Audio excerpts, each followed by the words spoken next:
King's Cup, and I don't know if you've Yeah, ever that heard of one's it. pretty popular. Yeah, I I can't remember love the that rules game, for but I it also though. hate it. What were the rules for it again? It's like you draw a Um, card or each card was representative of something, and that was the thing. Like with every like different group I played that game with, it was always different. It was like, yeah. for example, like four is for horse, so that means all the girls that are playing drink. But if you're not playing with girls, obviously that doesn't make any sense. So like one day randomly we realized we weren't playing with any girls because we just weren't.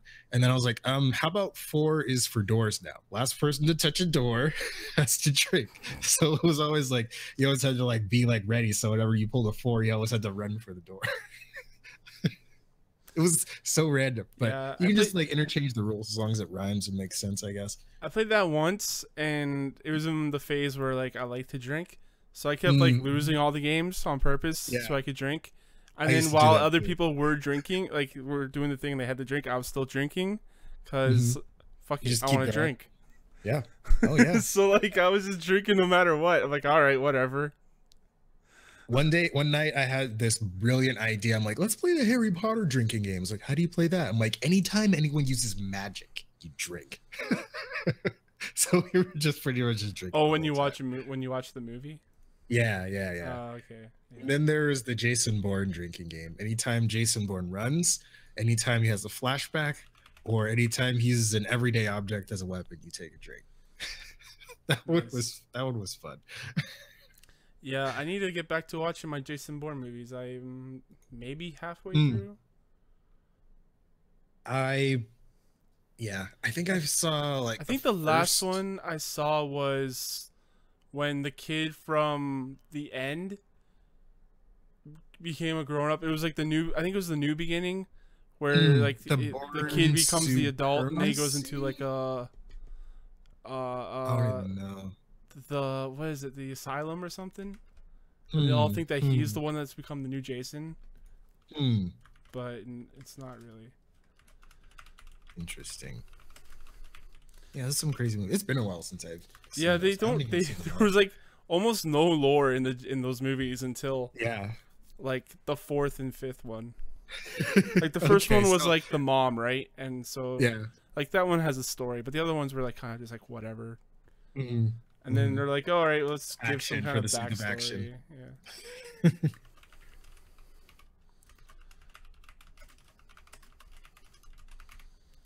Push our Gamescast and publish and on Patreon.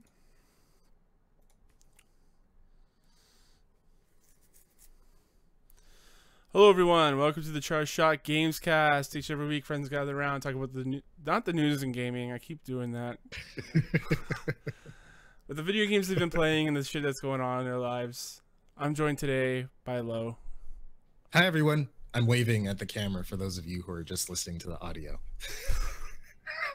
Yes. Also, I think I may have telepathically messed you up because every time we do the intro, I always run like the old one in my head, so I might have that might have You intercepted. sent it to me over the airwaves.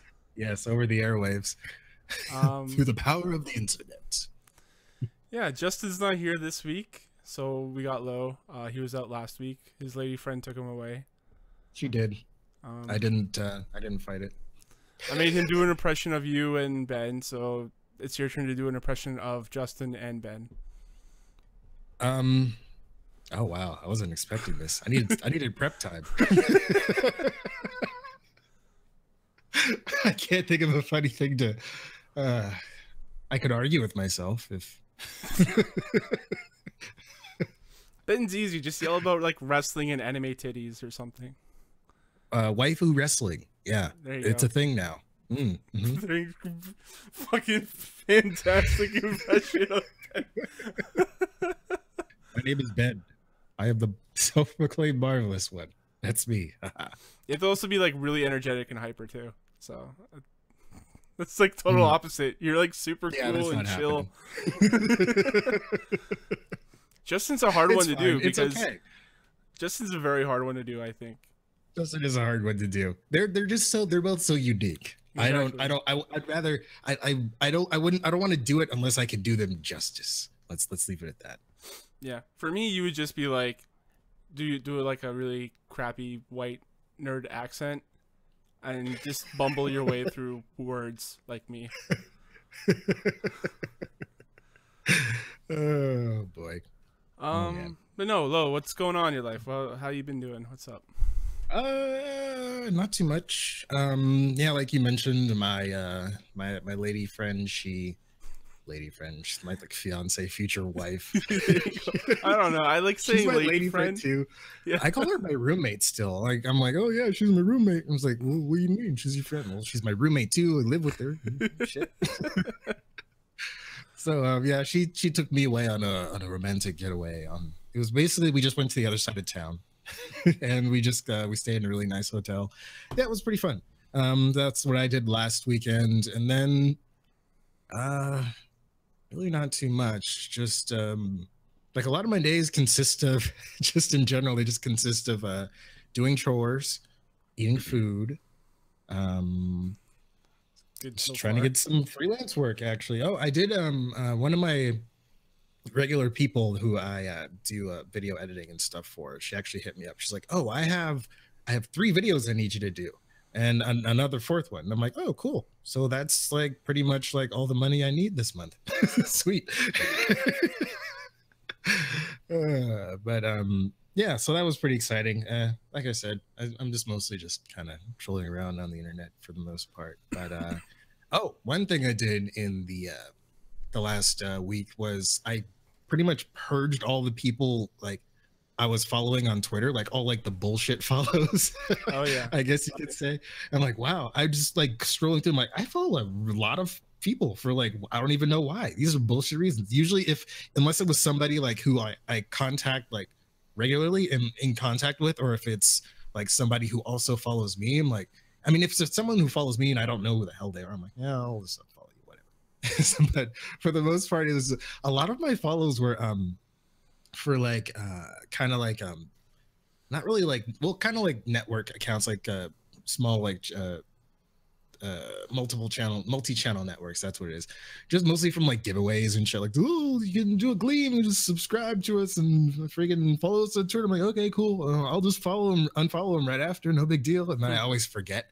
Yeah. so now I have more followers than I have people that I'm following, and it's a good feeling. I like it. I'm glad I did it. Nice. Yeah. Have you done that recently? Have you purged your social media? Especially late with all the bullshit going on. Yeah, I don't know if you heard last week, but Justin and I were doing the same thing. I kind of like I deactivated my account for a few days. Oh, nice. But I came back. Yeah. Couldn't stay away. No. I've been on Twitter. I've been on Twitter like ever since 2008 maybe. Ooh, old school. I think I'm the same. I just like for like a long time, for like at least 3-4 years, I just didn't use my Twitter account. I made one, didn't use it for like 4 years. I used it constantly. I've bought maybe 5 or 6 different Twitter apps over my years. Because I'm a fucking idiot. Did you ever use TweetDeck? Were you ever a TweetDeck guy? Yeah, I did, because it had Twitter and Facebook. I loved TweetDeck. I loved TweetDeck. Yeah, and then Twitter bought them, and you couldn't use Facebook anymore, so I dropped it. And nothing does that anymore. Like nothing, like there's no social media app that like gathers them all together into one single feed that you can just view. Yeah, I mean, like it sucks, but like I get it. Yeah. I just the convenience, the laziness factor is really high. So I mean, Hootsuite can kind of do that. You can like have like, it's not the same though. It's I miss TweetDeck so much. Didn't they put the like what's the deal with TweetDeck? What's going on with that? I have no idea. I haven't even like thought about it up until just a few minutes ago. I thought they like canceled the mobile. I don't know if it's the mobile version or the web app version. They discontinued it at some point. I remember I had it on my desktop too. I was like, oh, so cool. I think you can do it through the desktop still or the app or something. I don't know. Like they canceled. I think you can. You might be able. Yeah, I think you might be able to still do it on desktop, but not on mobile for some reason. Which sucks because I love TweetDeck. It was like, it's like you said, it was rad. Yeah. what's the latest app that I have for that? Let me just let me just check because I've been using that lately. Flamingo. I just use the Twitter app. Yeah, I'm getting sick and tired of like these people that you follow like this thing, and then it's like completely irrelevant, or it's like apparently really racist or like very fucked up, and so I'm like, who am I following that's liking this bullshit? So I started unfollowing all those people. That is so weird. I don't want to know what other people are liking. I don't care. You know, it's like, why are you telling me this? It's just like, it's like whenever I'm in Chrome, every time I go to a website, I'm like, do you want notifications? Like, you mean, do I want to be interrupted while I'm doing shit? No. Like, yeah. Like at first I thought, because I used to be such a notification whore, like I would want notifications for everything. Now I don't want notifications for anything. My phone is on silent. It's not even on vibrate. It's on silent. So if it goes off and I lose it, I don't know where it is. Well, I mean, I do have a Find My Phone. I have Lookout on my phone, so there's like a Find My Phone thing. But yeah. I always have my notifications off. And my fiance, she'll text me or whatever. She's like, "Why didn't you respond to my text?" I'm like, "Oh, I got it. I just didn't read it because I didn't hear the notification because I don't like notifications." Yeah, not in my phone. Like, I don't know, for some reason. Yeah, actually, even in Discord, I'm always in Do Not Disturb. Always, because I hate that. I'll be playing a game. I'll be trying to record like some like game footage, like. I have that turned off. I have that turned off except for friends. Like I don't have the pop up, but I have like a silent notification for those. I get the little dot, the little red dot. Yeah. Yeah, the dot's fine. Yeah. Plus, my phone has like a LED, so if it like lights up blue, that means I have a new message or like some significant notification that I actually give a shit about. My ex-girlfriend was like really against me having notifications on my phone.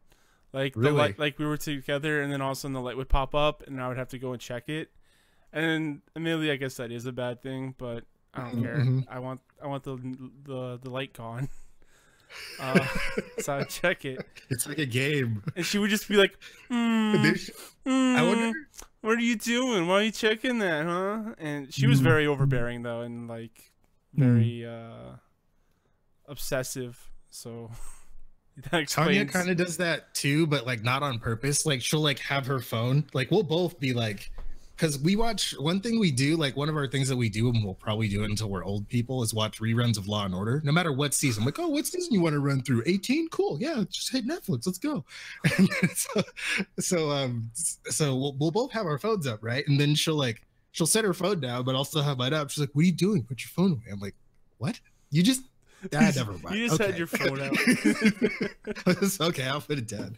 You should do that. You should do that to her next time. Put your phone down and say, "What are you doing?"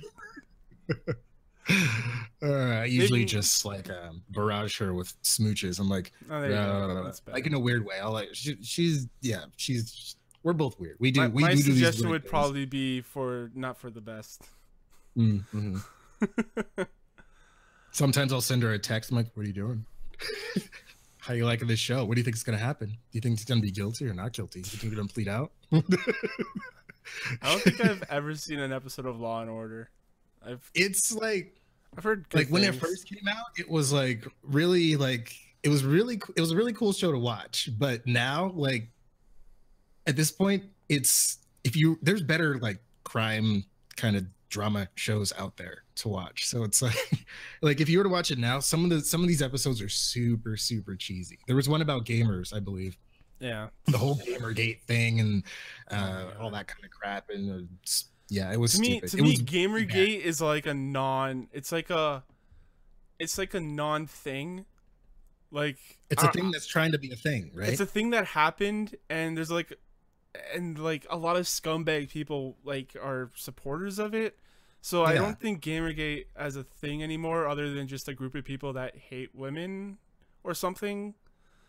Because I don't think it was that originally. Like it just became that at some point because somebody said it was, and it's like, oh, okay, yeah, that's a thing now. So like anyone who says they're a Gamergate supporter, I'm like, first off, what do you even know what Gamergate is? because I don't, and I don't think anyone else really does. I looked it up and I was like, this doesn't sound. These guys sound all right. And now it's like, and now it's just a bunch of shit bags. Yeah. Yeah. So like, if someone ever brings up Gamergate, I'm just like, whatever. That's such horseshit. Like, don't even talk about it. It's garbage. It's just like, it's almost. It's funny because like I see it a lot, especially on like social media and Discord and stuff like that. Everyone's trying to like have like their like group, you know, everyone's trying to establish some kind of group or whatever and like give it like some cool name or whatever. And I'm just like, okay, whatever. Like I don't know. It's weird. Some of them catch on and become big, and other ones are just like totally infamous, like Gamergate now. Like you can't attach yourself to that in any way, shape, or form without having some sort of people be like, I don't know about you, man. Exactly. Like, just because the thing is, like most people what do you don't even know get how to feel about it. Like, what do you even get to gain if you want to argue that point? Like, there's nothing to gain there. There's nothing to like. Exactly. Just drop it. Just shut up and drop it. Speaking of like notifications and stuff, I actually looked up an email on my phone. Because at the beginning, like, my Amazon packages have always been coming after business hours. And I've ordered like 3 or 4 packages, and they always come after business hours. So I got a message from someone saying, sorry we missed you, blah, blah, blah. Is there anything we can help you with? I said, deliver my packages before the business closes. All right? And they Who's sent me your courier? Yeah, and they sent me, their courier is themselves, because fucking Amazon is making their own courier business. Oh, okay. In case you didn't know about that. Yeah, I do remember hearing something about that. It's just usually when I order from Amazon, it usually comes, I think it's usually like UPS. Yeah, and usually UPS is pretty good. In my experience. UPS is all right. Yeah, I got no complaints so far. It's funny because I used to work at a FedEx, and I used to call UPS Ultimate Package Smashers just for the sake of talking shit. Yeah. I worked at FedEx, you know. Now FedEx is called, now I call FedEx Fed Up now. So I don't like either of them that much. So now they're on equal footing. They're both okay. Now you're courier agnostic. But yeah, like Amazon's packaging, like their logistics program is really shitty. Like the packages are always smashed up and all that stuff, and there's usually just like some dude in like a vest that's like, here's your package. It's probably some kind of like independent contractor sort of possibly deal, I would assume, because they're trying to cut out the couriers so that they could just use themselves. Right, cutting costs. But they finally sent me a message back saying, yeah, sure, what's the operating hours of your business? So maybe we'll start getting packages before business hours. Yes, no, who knows? I don't know. I don't know. If I was Amazon, I would have a system in place that's like, this area, like this address is a business, or this area is a business. Right. So go here before there and all that kind of stuff, but whatever. Yeah, because I mean, that's how the couriers have it set up. They have certain routes, and you know, certain packages go into certain areas, go on certain trucks, because certain drivers and stuff like basically like own like their routes. With FedEx, that's how it worked, anyways. And like you figure like Amazon, they don't want to waste their time because now they can't deliver my package. They have to hold on to it for a while before giving it to me. So it's all a huge thing. Yeah, they're trying to cut out the couriers and do it themselves, but it doesn't sound like they have the system maybe worked out at all yet. Maybe they'll get there in like 5 years or something, but you know. Yeah. Anyways, this podcast is about video games, I guess. So let's talk about video games. Yeah. Lo, what have you been up to? What have you been playing? Let's see. So I haven't been here. So what was it, the week prior? I had actually picked up Titanfall 2. And one thing, because I had Titanfall 1, and I really liked it. I liked all the movement and stuff like that, like the mechanics, just the mobility and all that kind of stuff, like calling in the mechs. I mean, like, honestly, I liked running around as a pilot and like jumping around and wall running on buildings and shit. Like, more getting in a giant robot is cool, though. Being able to make them follow you around and all that kind of stuff. I always wanted like a legitimate story mode, though. So now that Titanfall 2 is out and they have an actual story mode, I picked it up for like $5 or something like that. It was a steal. And man, that that game, it looks really good. Like it's interesting because I'm one of those strange people who would play like Modern Warfare and Modern Warfare 2 for like the campaign and not necessarily the multiplayer. Like I got into the multiplayer for a little bit, but like I was always about like the story mode because I was just like, yeah, I want to feel like an action hero over the top, boom, boom, boom, like blow stuff up. And so just after a while, Call of Duty, like the campaign was just kind of felt like samey after a while. I was like, okay, cool, initiation, do the training thing, choose your difficulty, mission, maybe sneaking mission, be slow, walk, like gotta crawl, that kind of thing. So it's just kind of cool with Titanfall because it's basically has all this mechanics and stuff, but you still have this kind of like story sort of deal. And the levels feel a lot more open, so that also lends to the whole just kind of the whole like look and feel of being like this badass like pilot who can like has his jetpack and like go anywhere, and you're just like a super badass and all this cool stuff. So yeah, like the mechanics are great, graphics are nice. So far with the interaction between like the pilot and his Titan, yeah, they're you know, it's, at times I'm like really, come on writers, let's go, come on, what are you talking about, that was dumb. But at the same time, like I'm like smiling too, like after like listening to some of this dialogue, I'm like, okay, so this dude, he's sometimes like it it's interesting because sometimes it's like, okay, it's obvious this dude is talking to a machine or an AI, but then like sometimes I'm like, huh, you kind of show a little bit of personality right there. That was funny. He made a joke. Like that was cool. And, but yeah, so yeah, I'm working my way through that story, and yeah, it's cool so far. I like it. I probably won't even touch the multiplayer. I think they have like a horde mode or something like that, and I'm all about my stupid horde modes. I can't get away from them, so I might check that out at some point too. But yeah, it's a pretty cool game. If you're into like mechs and stuff like that, definitely try it out because yeah, it's cool. I like it a lot. And you know, the fact that you have people who formerly worked on like Call of Duty games that have developed this game now, and then also it's you got like the mechanics and like that sort of optimization, I guess, to where everything's running all buttery smooth and great and beautiful, and along with the fact that it's just set in this world that's really interesting that I actually want to learn more about. Yeah, it's just like a really good combination. So yeah, definitely check that out. Yeah, I was thinking of maybe getting it if we would play together, but I don't know.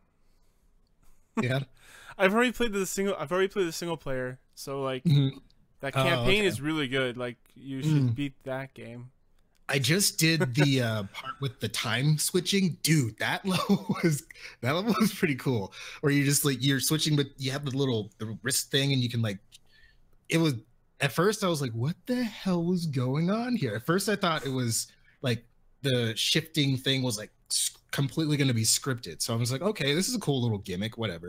And then they gave me the ability to like switch. I'm like, oh crap. So like I have to like switch this back to open the thing and then go, okay, cool. So it was like a cool like way to like kind of like bring in the whole kind of like time travel thing into a game without like screwing it up, I guess. Because I feel like time travel, whether it's in like movies or shows or in games or any kind of narrative, it's just really easy to mess up, like really easy to mess up. So yeah, I'm just glad they were able to do that. And yeah, and like I said, it's a pretty looking game too. It looks nice. And yeah, I'm looking forward to finishing that. Let's see, what else have I been playing? Other than that, when I'm, for the most part, I did play a little bit of Burnout Paradise because I remember I had that game. I was like, oh yeah, this game's cool. The remaster's coming out soon. I should pop it in, basically see if it's still any good. It's still fun. It's still a lot of fun. I remember it was always the game I played after my commute home from work because I would always get cut off by a bunch of people, and I would just like, I want to run you off the road into like a gasoline truck. So you just explode. I want everything to be slowish. So I just come home to play that. So other than that, Divinity Original Sin, I've been kind of like working my way through that, just exploring the city, all that kind of stuff. It's pretty cool. There's a lot of stuff to do in that game, like a lot. And I think the level cap is like 20. I'm still at like level 6, so like there's not a lot of battles. I noticed a lot of them, and the enemies don't respawn either, so that's interesting. So it's kind of like you have to be a little more conscious with your build and stuff like that. But I'm just kind of like casually running through the game, checking out all the stuff. I'll probably play through it again. Some point, just look at all the different like builds and stuff you can do. Let's see. Other than that, that's pretty much it. A little bit of Dragon Ball Xenoverse too. Just I'll pop in every now and then, just beat up Frieza. That's my favorite thing to do in that game is beat up Frieza. Did they add a new DLC pack to that? They added some things. Yeah, I think they're adding like Goku's new whatever transformation it is now. Yeah, they're adding like a new like story DLC or something, right? I'm not sure about that, but they did add some pretty cool like little gimmicky sort of things. They added the ability you can do like dual ultimate attacks now. So depending on what master you're with and your relationship meter or whatever, they'll like give you like an ultimate, like a dual ultimate. So it's like one player initiates it, and then like the other player has to put in like some button combination or whatever, and then they both like do some like blast. It's like you do like a dual Kamehameha or a dual like Destructo Disc kind of thing. It's pretty cool when you can pull it off. So there's that. I'm not sure about story mission stuff though, because I'm just mostly just doing like the parallel quests and stuff like that. Honestly, I don't really even care about the story of that game. I just like to get in and beat stuff up. Yeah, I haven't completed the story mode of that game either. I did for the first one, but for the second one, I dropped off pretty hard. Yeah, there's like it's called Extra Pack 2. Has 4 new characters: Goku, Ultra Instinct, which is I guess the new thing. Yeah. Jiren, Android 17, which is I think that's the dark-haired one of the 2 androids. Yes. Yeah. I don't know the new android that they have for the is it fighters. 13 fighters? I don't know. I don't know. It might not be 13. It might be another number. They're just but Android 17, and it says in brackets Dragon Ball Super. So I guess Android there's 17. a Dragon Ball Super version of them. Yeah. Most of those characters are Dragon Ball Super. Or Dragon Ball Super versions of them, if anything. And Fu, and they're also adding the Infinite History scenario. I have no idea what that is. So I don't even watch Dragon Ball Super. It's a new story scenario featuring the mysterious time-traveling teenage warrior Fu. Players will need to decide if they help Fu by changing the past or not. Choices will lead to different strategical ways, which can be followed via the Tokipedia feature. Infinite History I don't know what that is either. also features dedicated CG animated cutscenes depending on the character players select to undertake the mission with. So what I've seen or what I've heard is that if you can choose 2 different scenarios to help him or not. And I saw like a split screen of Goku, one like his new version and one of Goku Black. So maybe that's like Goku will turn evil or not. I don't know. Interesting. I haven't. That game is weird. Yeah, it is a weird game. It's a weird game. It doesn't make sense, but it's not great. It's not a very technical, astounding game or anything, but it's like fun as a Dragon Ball fan.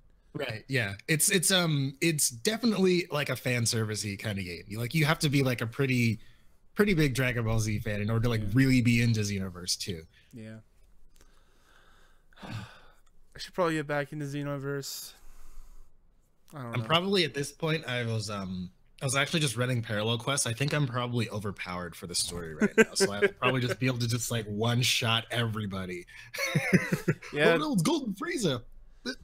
Get out of here. The thing that like tripped me up in the first place on Xenoverse 2 was I wasn't powerful enough to take on Frieza and his brother while Namek was dying and helping Goku out. That's a fun mission. So like the classic Dragon Ball thing. So I went I think that's kind of around where I dropped off.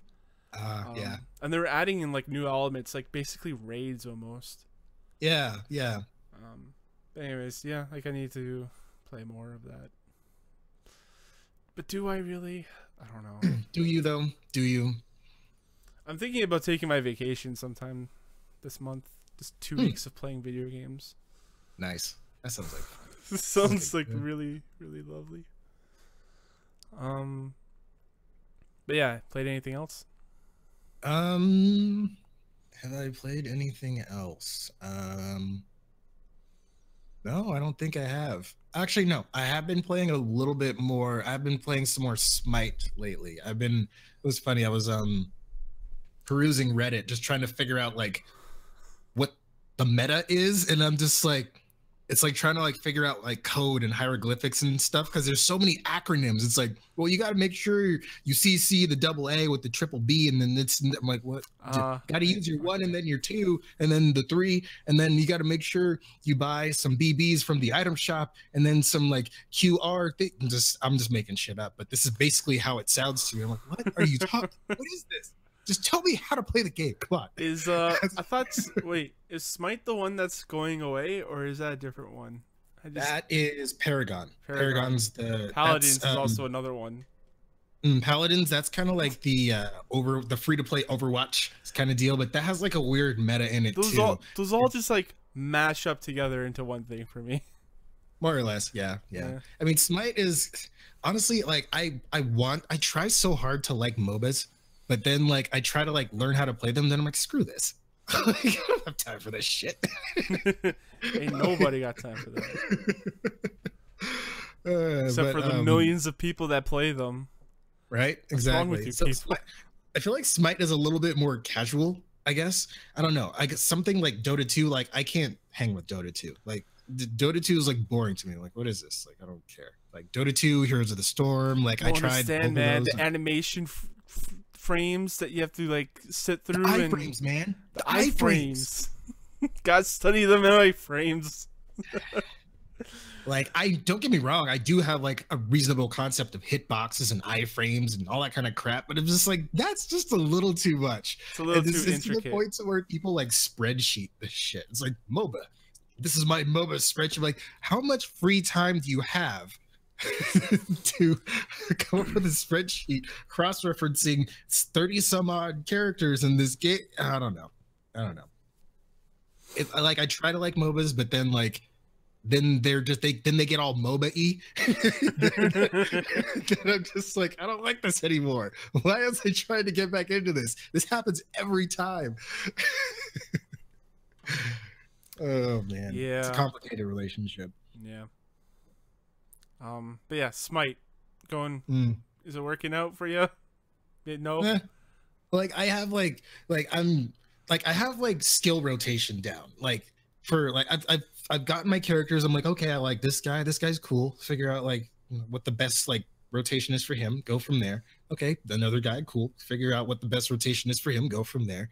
So it's just kind of like a slow kind of workup sort of thing for me. I'm not trying to be like competitive or anything. I just want to be able to like hop on and play and like have a good time because it's a cool premise. It's just like different gods from various like pantheons from all around the world. They're just they're essentially just getting together and just duking it out just for the sake of entertainment. So and it's just pretty much that's it. So yeah, there's like no story to it or anything like that. But yeah, I mean, like I said, the premise is cool. You got your Egyptian gods and stuff like that, Norse, all that kind of stuff. There's a bunch of different. I think they just added what is it, Cerberus? Which I was like, is Cerberus a god technically? Whatever, who cares? He was a 3-headed dog that guarded hell. Yeah. Like, was he a god though? Was he more just like a big monster? He was like Hades. I think he was Hades' pet. Yeah, it was Hades' pet dog. I'm pretty. Yeah, I think. I don't know. Yeah, and I'm pretty sure that's accurate. But yeah, there's characters in there that aren't technically gods. There's some of them are like deities or whatever. But you know, for the most part, it's just like kind of like mythical figures throughout history and whatnot. Is Jesus in it? No, he's not. I'm surprised he isn't. He should be. They're missing out. I don't see. Yeah, and they're missing an opportunity here. I think Hi-Rez, the company that developed this game, already got in some trouble for the way they chose to initially represent one of the, I think it was I want to say Hindu, Kali. She has like, she's the chick with all the arms and stuff. Yeah. They just like super sexualize the character, and then they were like, oh my god, there's fire, flames, brimstone. And I think we talked about that maybe. Like they were like probably gonna ban it in some country or something. Yeah. I don't know, man. But yeah, eventually I guess they changed the look of her at some point, and like she still looks like I don't know. She still looks like waifu material, but still, I guess I don't know. I guess this is more acceptable now or something. People, I don't know. I don't People know. just need to people need to chill out when it comes to video games. That's really. It's all in the name of But fun. yeah, exactly. That's all it is. I mean, you know, you got your games out there that are trying to tell like a narrative and try to tell a story, make you feel things. But for the most part, it's about having fun at the end of the day. And I feel like a lot of people, a lot of people forget that. And I don't know, it's sad and it sucks and it's unfortunate. So, you know, rather than for me, I don't know. I guess for me, rather than trying to get people who don't want to understand, I'd rather just enjoy shit for myself. I was like, think what you want. I don't care. If that's how you want to spend your time, like, Yeah. whatever. I'm going to spend my time enjoying this thing. So, Well, you try to take it away from me. right. Right. Yeah, so what have I been up to? We've been going for we've been going for 35 plus minutes, and I don't remember anything that we've talked about. Which is a great sign. But I know that I haven't talked about my week this week, and it's just going to be a lot of grievances. Let me get it out of the way first. For those that don't know, I have an abscess that comes back every now and then, and this week I got it drained. And the doctor who performed it, very helpful. But he was supposed to set me up with a post-op checkup to see if they can get rid of it for good. Mm-hmm. And I didn't receive a call, so I called them. And they said they never set up an appointment or anything. So they told me to call the hospital. I called the hospital. They put me into patient scheduling. Patient scheduling had no idea what I was talking about. So I called back the office for the surgeon, and they said you have to call emergency and get the actual doctor to set you up with an appointment with us. So now I have to call emergency and try and get the doctor to get an appointment so I can finally get rid of this thing for good. Right now it's completely scabbed over and it's kind of gross. Yeah, it's not a good scene back there. I hate the healthcare system. I don't like dealing with doctors. Oh, you gotta go to the patient scheduling lady. She's right over there. I'm like, why was I waiting in this line though? I was waiting in this line so you can tell me I can go over there and do this thing. What are you talking about? What is this? This is bullshit. Yeah. I don't know what it is, but scheduling appointments is the last thing doctors can think of. You know, it's money for them, so you think they would have some sort of interest in that sort of thing, but my province covers all my medical costs, so mm-hmm.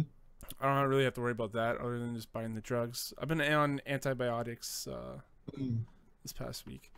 Antibiotics. They wanted he offered me to give me a painkiller, and at the beginning of the week I probably should have taken it because yeah, I was in a lot of pain. I wasn't able to lay down at all. I had to lay down on my side.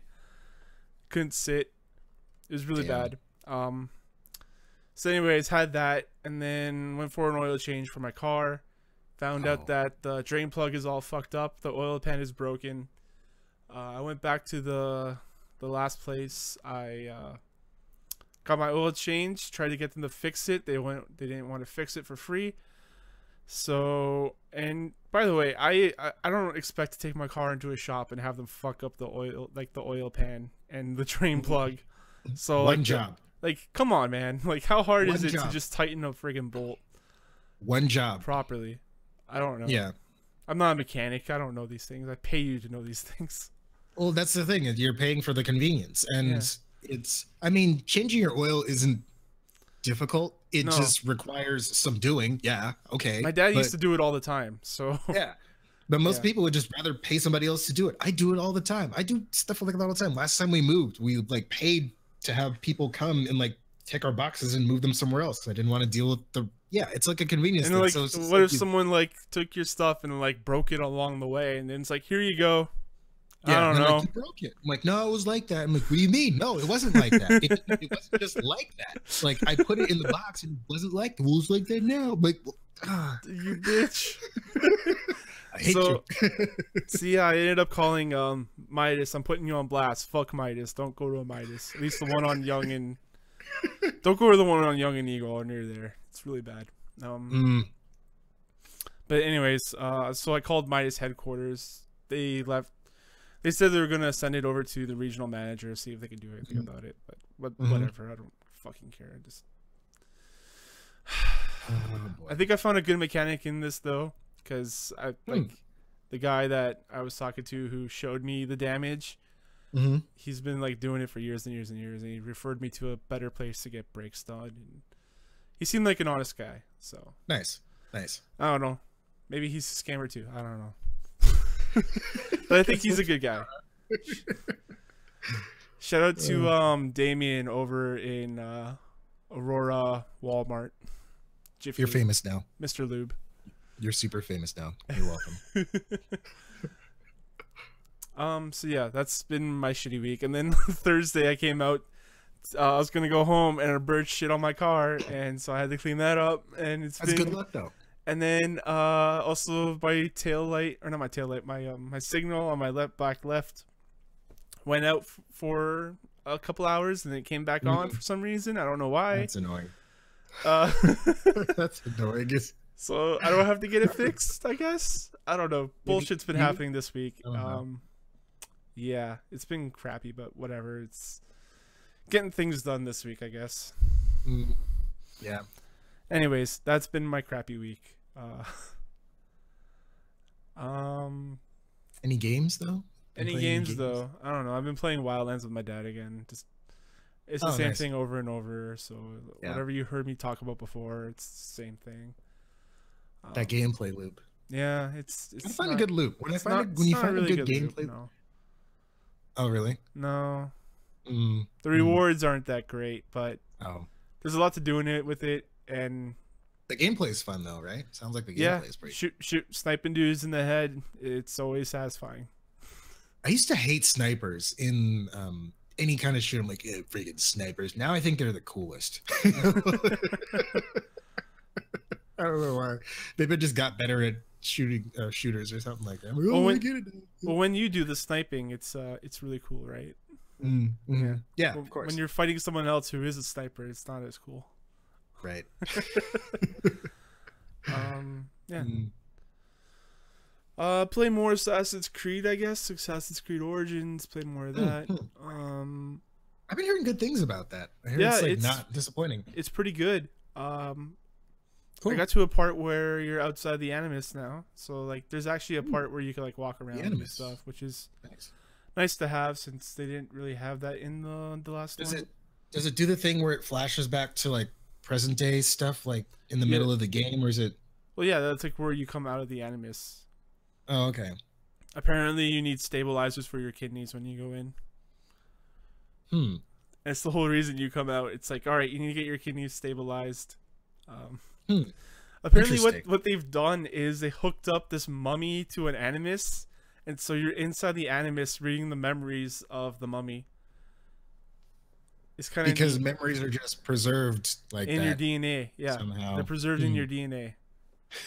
That's the whole thing the whole thing with Assassin's Creed. Memories are preserved in your DNA. Yeah. I just honestly after 2, I'm just like, this story is weird, dude. It's science fiction. Because when I first saw Assassin's Creed, the very first, I'm like, this game looks rad. This game looks dope. And then like they have this weird glitchy shit happening. And I'm like, is my game fucked up? Like what? No. What is this? Like I was like, oh, it's part of this is weird. Okay, I'll accept it. I always liked the stuff where they were actually in like the simulation. Yeah. Anything outside of it, I'm just like, walk over here. Look at this thing. Now you have a new ability when you go back in. Cool. And I'm like, okay, like why could you just like downloaded that into my brain or something? Like whatever. Who cares? Yeah. I agree. Like the gameplay elements of them are not great, but like I like that story of like I was saying before, like the religious like what is it called? The Templars? Not just that, but like conspiracy theories, like religious conspiracy theories. Yeah. Like I said, the Da Vinci Code, Last Templar, great books I've read. Just I like that style of story, so I don't mind like, oh, like the Templars and the Assassins have been fighting all these years, and no one's ever known about it. And like I like weird like fake conspiracy fiction books. There They're was fun. I remember in Assassin's Creed 2, they had you like solve like kind of like these almost like codex sort of puzzle type things. Those were cool. I like that. I was like, oh yeah, I'm an archaeologist. Look at me. Cool. I'm discovering stuff. And then I don't know, it just got repetitive after a while. Yeah, yeah, I don't know. yeah. It's not great, but like Complicated relationship. the Origins one is pretty good. I've been enjoying it. Cool. Nice. I was Uh, hoping like that. I was hoping that game would pick up because it seemed like it was on like a downslope for a while there. yeah. So It's basically got the loot grind of like a Destiny, hmm, where you're trying to get weapons that just do more damage. Nice. Yeah, it's all I can really think of that what I've been playing. Honestly, Mm-hmm. I've been playing a whole lot. There's a sale going on with Square Enix. Have you Oh seen yeah, it? I saw that. Yeah, I saw that actually just before we jumped on here. Cool stuff. Sales are always good. Always I good. picked up a Legacy of Kain trilogy. Oh, nice. I got Nice. Soul Reaver 2, I and remember Soul Defiance. Reaver. Yeah, Yeah. yeah, cool. So maybe I'll play Right. through some of that stuff this weekend. Who knows? Yeah. I remember Soul Reaver was a pretty good one. Like as far as like the whole kind of like 3D platformer kind of like action sort of game. It's fun. Yeah. Fun stuff. Oh yeah, I've also played. Oh fuck, I forgot all about this. I forgot that this happened this weekend, but I played. I'll start with King of Fighters 14. I played a little bit of that with a friend of mine. Oh, King of Fighters, huh? Yeah, the latest one. Hmm. It's a King of Fighters game. Like I'm not incredibly technical on my fighting games. Mhm. So I kind of just mash buttons and do the same combos that I know over and over again. I'll learn like 5 moves and just intermix them. Yeah. It seems like this one there's actually like a mash button combo that you could do. So if you just like tap X over and over again, you'll do a combo if you're in the Cool. middle of hitting them. So that's pretty cool. Nice. That actually, it's funny because whenever I would play fighting games before, I'd always mash the button when I was doing a super combo. Like, yeah, it's working. Yeah, more hits. It was always the same amount of hits. So Yeah, it's cool yeah, that that's actually a thing. I like that. yeah. It's good for a casual like me that just like doesn't really know the system, and we're not taking breaks to look up the combos. Mhm. We're just having fun, screwing around. Yeah. Yeah. Yeah. Terry Bogart's still my dude. He's still cool. Power Wave. Good old Terry Bogard. He's a solid pick, dude. Terry Bogart's a solid pick. Burning Knuckle. It's my favorite. Nice. Launches Did you right ever across play, the screen into the guy's face. it's a solid move. I like that one. That was one of my connectors. Yeah. Did you ever play Capcom versus SNK? No, I haven't. That one was a pretty cool game. I like that one just because it pretty much blended the two, because there was like the two arguably like the bigger sort of like 2D fighters and stuff like Yeah. that. It was cool. It was one of my, I think I had it on Dreamcast. I had the first one and the second one. Fun game. You can use the different meter styles from both series, so that was cool too. So well, yeah. King Yeah. of Fighters. Yeah, it's been a while. Yeah. I feel That's like 3D, right? yeah, this is like the weird like 2.5 3D ish type of thing. It's kind of like the Ultra Street or not Ultra Street Fighter, just Street Fighter 4 style, Oh, okay. where it's got that like that 3D ish look to it. Yeah. It's a little weird, but it's because like this is the first time they're in that style.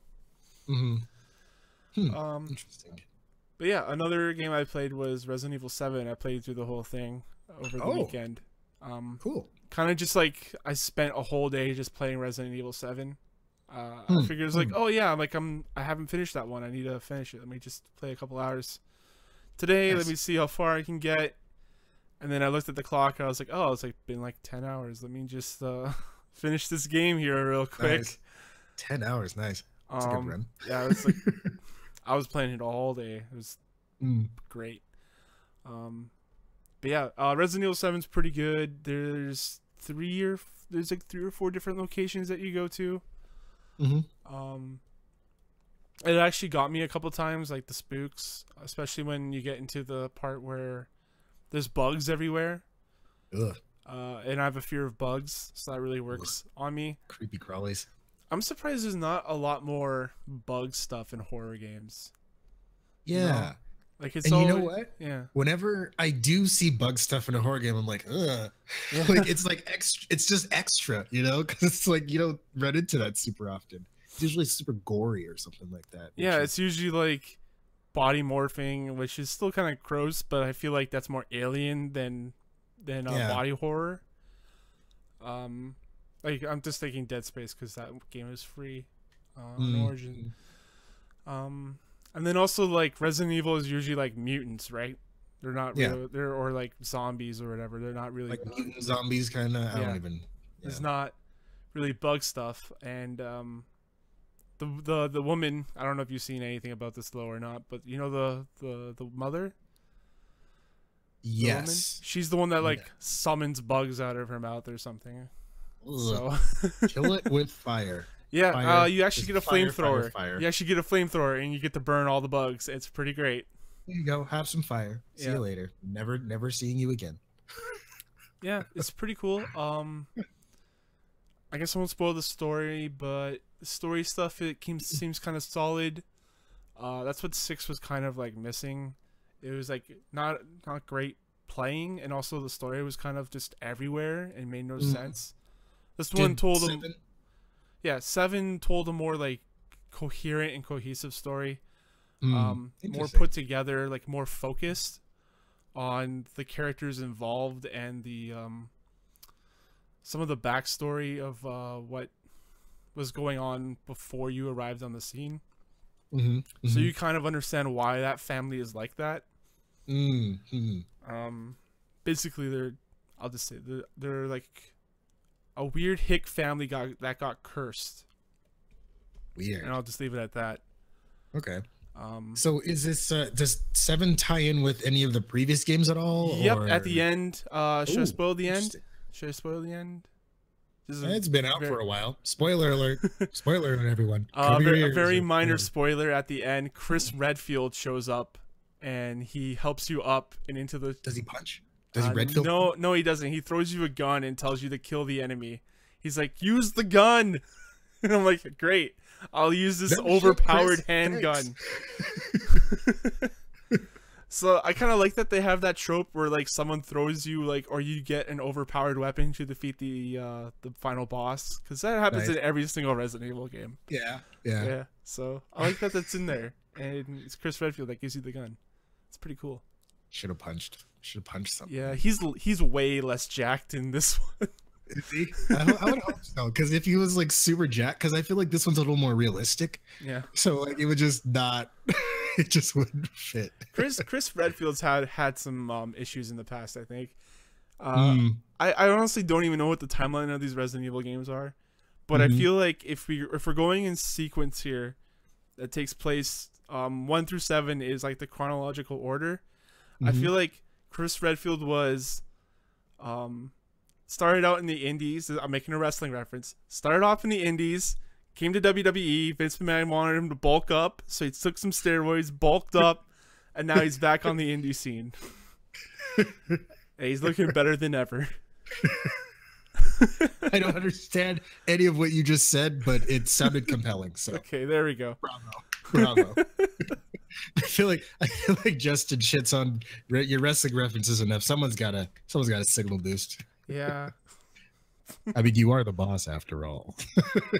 The big boss. Big boss. Yeah, but Resident Evil 7, good game. Question I for highly you. recommend it. Are you interested at all in Metal Gear Survive? After what I've heard about that game, no. Yeah, I'm still not sure how to feel about it. Like, it's one of those cases where I want to like something, but then it's just like, oh, but this. Yeah, I hear there's not even that much Metal Gear in it, honestly. It's one of those in-name only kind of things. I was afraid of that. Yeah, I really was. Like, there's like some weird stuff like with the AI pods or whatever, but that doesn't really get resolved in a satisfying manner. Womp. And also there's a post-game stuff that that has some story stuff in it. So that just signals to me that they have no idea how to really end it properly. So I'm not interested. That really sucks. Yeah. I have all the DLC for Resident Evil 7, so I'm probably gonna get through it at some point. But cool. I'm just gonna take a break from it for right now because I've played that game a lot over this past weekend. Yeah, 10 hours. That's it. It's a good game. You should play it when you get the chance. When I get the chance and some courage. Okay. So yeah, we're actually gone like 55 minutes. Oh, really? Didn't feel like it. At least since I recorded. I thought this was going to be a short show. I don't know what I'm going to cut out. So let's actually do the topic real quick of, Lo brought this up. The genre that you like the least or you hate. Lo, you want to take this off? Yeah, sure. I feel like I kind of already touched on it with the MOBA talk, because it's like, it's a really interesting premise for me. It just seems like it's usually like a really high sort of like level of entry or like skill ceiling. And then there's also the mixture of toxic community, or more so than most other games. So it's like, if you suck, people are just going to be like, you suck. Like, they're not going to be like, hey, let me show you how to like do this. It's just like, I'm like, come on guys, I'm trying to join this game and I'm new. It's like, I even told you, like, hey guys, I'm new. Yeah. Overwatch. I played Overwatch maybe like once or twice. Man. And it was during like a free weekend. And I'm just like, this is a cool game. I might actually pick it up at some point. If it goes on sale again, I might grab it, just because it's, there's with Hi-Rez's other game, Paladins, they're doing some weird shit with the progression system, and it's not with it. So I used to really like Overwatch. Like the first few months I was super into it. I had a gang I played with. But yeah, I remember you were all about Lucio. Lucio is such a good character. Like, he could speed around and heal people and push people off ledges and stuff. It reminds me of Jet Set Radio. Yeah, but the community, like, I try to get back in every now and then, and it was just awful. Not cool. That sucks. I hate everyone that plays that game, including myself. Like, as long as you have people that you know that you're playing with on your team, like for me anyways, like that's all that really matters. The other team can like whatever, like they can be like amazing or scrub shits, who cares? Yeah. As long as I don't have people on my own team talking shit to me, because it's like, this isn't how you help. We're on a team. You're like, why are you like, why? Come on. Yeah. So yeah, I mean, I don't know. I get MOBAs and hero shooters are kind of like in the same sort of like league for me, I guess. The same basket of assholes. Yeah, pretty much. So it's like, yeah, like I want to like it, but then there's just so many things about it that it's like, you know what? I'm just gonna go play something else because I have options, bitch. You reach in thinking you're gonna get a good one, but it's always an asshole. Right, exactly. Oh, I'll get a good one this time. Oh, it's another asshole. But genres though, like you talked about MOBAs. Anything else that you were thinking of? You know, honestly, after playing PUBG for a while and then Fortnite's Battle Royale, I don't like the Battle Royale genre. I realize. How dare you? Like, oh, don't get me wrong. Like, if you guys want to like jump in on a game, like I'll play. Like, I'll try. Yeah. I'll try. Sometimes it does. Sometimes I do okay. Sometimes I shoot my teammate on the back of the head on accident. I don't know. Straight up murder him. I think the problem with Battle Royale is that it just makes me so skittish, like unnaturally skittish. Like that's probably the one battle mode or one game genre or game mode that I don't know. Like I can't focus. Like when I play, I'm just like, oh, I'm just always like shit. I'm always in a constant state of oh shit. I remember like a couple of times there was once or twice I got like really solid kills. I'm like, oh, cool. Yeah, that was neat. And then like I died. Or like, oh, no chicken for me. Whatever. But yeah, I think I think it's really those three. Like, it's I don't know. It's kind of like a weird.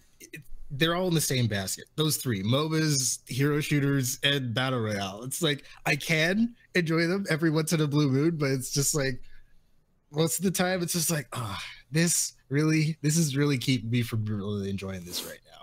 I don't know. I just feel like it's those three genres in particular. There's more. I'm more likely to run into it. This is bullshit. Like, even though it's not bullshit, even though it's just more just like maybe it's just I need to get better at this thing. That's another thing though. Like it just requires more like time and practice and stuff like that. And I don't know. Was there ever like a genre that you disliked and then like you ended up actually liking a whole lot later on? Yeah, turn-based RPGs actually. Oh yeah. Really early on, when I played a demo of Final Fantasy VII, and I had no. By the time I played, Final Fantasy VII was actually the first Final Fantasy I ever played, and when I played it, I had no idea what to expect. I'm like, what kind of game is this even? Like, I saw like a commercial once, but then that's it. And then I got like a demo disc. Do you remember those? It was a PlayStation demo disc, and it came with like Final Fantasy VII and Bushido Blade, I think. Bushido Blade was also a cool game. I like that one a lot. Anyways, so then like I'm running around as this little dude. I'm like, oh cool, there's a little dude running around. Yeah, I'm good. This is a cool little world and stuff. And then like all of a sudden the screen goes. I'm like, what? And then it's like, wait, why are they? What's going on? Like I'm in a different. So like I didn't.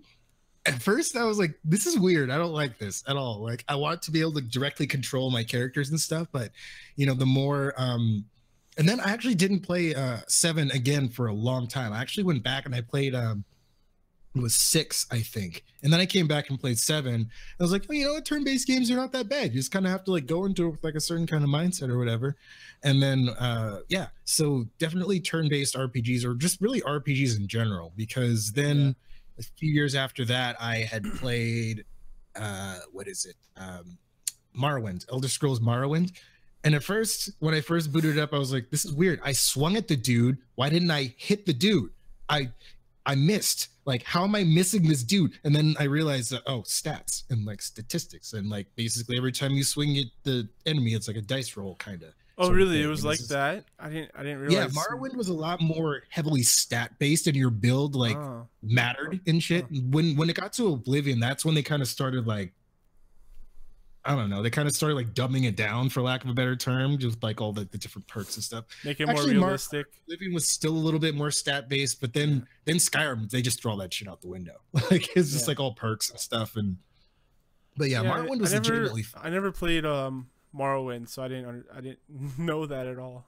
Yeah, I wouldn't recommend like I wouldn't really recommend going back today and playing it because it just hasn't aged well. Like, I tried. I got off the boat and I was like, man, this is like old school. This is a CRPG, man. Like this is this is old. You're looking school. Around. It's like, do I really want to? Is this worth exploring right now? I mean, I don't know. I did the same thing, and I used to love that game too. And like I like booted it up after like years. And I'm just like, no, like I'll just keep my fond memories. Like, you know, I might like if anything, like maybe playing it nowadays I might run into something like this game is stupid. Like like shatter my beautiful image of this once illustrious and awesome game. But yeah, Morrowind, Final Fantasy VII, and Final Fantasy VI. Those kind of like got me hooked on RPGs. And after that, I just kind of went around and just checked out all the other like different forms of RPGs, like action RPGs and all that kind of stuff. Nice. Yeah, it was a good time. It's a nice time of discovery as far as just branching out into different genres and stuff. Am I boring? No, boring you? It's very late. It's 9:30. I should be in bed. And we usually start like 30 minutes ago from now. So like, yeah. I think Jake was asking me if I was like taking drugs before the newscast last week. I just told him, no, I'm just like really tired all the time. I feel like that's how, honestly, I feel like that's how drinking and like being high is that you're just extremely tired. So you just make up nonsense. Let me see. What was something I didn't like? So like fighting games and racing games, I really didn't like for a long time. Really? Yeah, I just didn't see the value in it. Like I didn't see, like I understood what it meant to people, but for me personally, I couldn't really like buy a game for $60 and be like, this fighting game, yeah, man, there's $60 worth of value here. That's how I am now. I can't pay $60 for a fighting game. I refuse to. Like, I'm like, no. Because I don't play them online like all that often. And back in the day, there wasn't online. There was only like co-op, or like not co-op, but like, you know, peer-to-peer, whatever you want to call it. Split screen. And I didn't have any friends, so like no one came over to play fighting games with me. The only person I had was my dad, and either I was too good at one age or too awful at another. So yeah, so like fighting games, didn't even bother to think about them. But now that like you can play them on the internet, seems kind of fine. Lag is all right. It's a genre that I like observing and watching and seeing pros play. Yeah. And like I like it when people get technical with it, like talk about the frames and like what certain moves, like to close, like to do a super to close in on a gap. Like I didn't even think that was a thing, but that's like totally like a legit strategy. It's super cool. And canceling, like animation cancels and stuff. I'm like, oh, that's a thing. Cool. Yeah. Like I didn't understand any of that stuff, and it's super cool that like people can talk about games in that way. I remember one time I played a couple of rounds against Ben, and then he had said something. He's like, "Oh yeah, you had some really good hit confirms." I'm like, "Thanks. I don't know what that is, but thanks." I was just trying to hit you as much as I could. I guess as a hit confirm, like, is hit confirms just another way to say like hit percentage? Like you landed the most of the hits that you went to go for. Oh, okay. Is that what hit confirm means? I have no idea. Like it sounded legit. I just think about it in like terms of boxing, you know, because they have that kind of stats. Boxing, you know. Okay, never mind. I don't know. I brought up Rocky. I brought up the Rocky movies at lunch today with my coworkers, and none of them understood anything that I was talking about. Like, I was talking about Sylvester Stallone, Mr. T, like Carl Leather, because we were talking about Black Panther and what's his face, Michael B. Jordan, and how he's in Creed. I said, you guys should watch Creed. It's based off the Rocky films, and they're like, Rocky, what's that? I'm like, because Rocky's like one of my favorite franchises. It's probably like the first Rocky film was probably my favorite film. But anyways, fuck it. I'm old apparently, and I work with a 22-year-old who's like super young and makes me mad. Whippersnappers. Yeah. So and racing games, because I was always terrible at them. I didn't even know how to use a handbrake, because what the fuck's a handbrake? I'm 10. Please tell me what a handbrake is. Same here. That was me back then. And now it seems kind of like driving games are in a rut. Like it's kind of just built off the Burnout Paradise model now. Like every single one of them is just a step, like it's just a tweak on that. Yeah. Which is, it sucks because it's like, don't get me wrong, like Burnout Paradise is fun, but like there's other ways to there's other ways to do like the whole racing game thing. Because one of my racing games was one of my first racing games was Gran Turismo on PS1, and like that had an actual career mode where you like start off with like a little like piece of shit car, like what do you can't even like enter like a legit race because like your car is like not even like it's not even in the right like class or whatever. It's like you need like you're in a class D car. Like if you want to enter this class C race, you have to have a class C car. In order to drive a class C car, you need a class C license, all this kind of stuff. So you actually had to like go into the game and not only qualify for these races, but you also had to like earn licenses in order to drive better cars. So you can participate in better races and earn more money faster. And like it was, I don't know, there was like this really cool sense of progression in the Gran Turismo 1. So like ended up falling in love with like racing games because of that. And then it was weird because like I never really got that same sort of experience after that, and like from Well, like a non Gran they Turismo do game. that class thing with the Xbox driving game, Forza. Like Forza. Oh. Forza Horizon, they have that same kind of class style progression. Oh, okay, okay. But I it's don't like think I've ever played a Forza game. Forza Horizon 3 is pretty good. If you ever want to try that. The PC version actually works.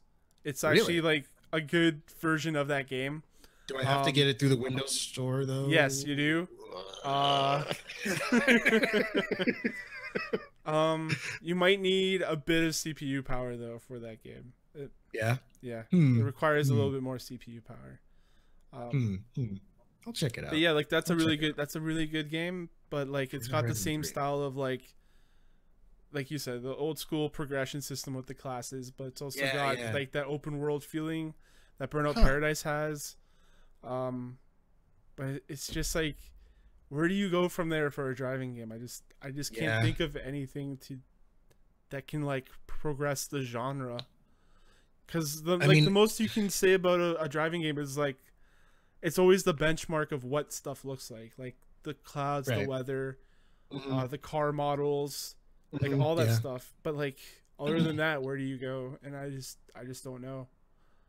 I feel like driving games are one of those genres where I feel like a lot of the time, like the scenery and stuff is almost like wasted because half the time you're like zooming past it. So it's like, what? It's like, oh, we've achieved like 4K and all this 60. I'm like, okay, that's cool, but like, did you really have to try that hard?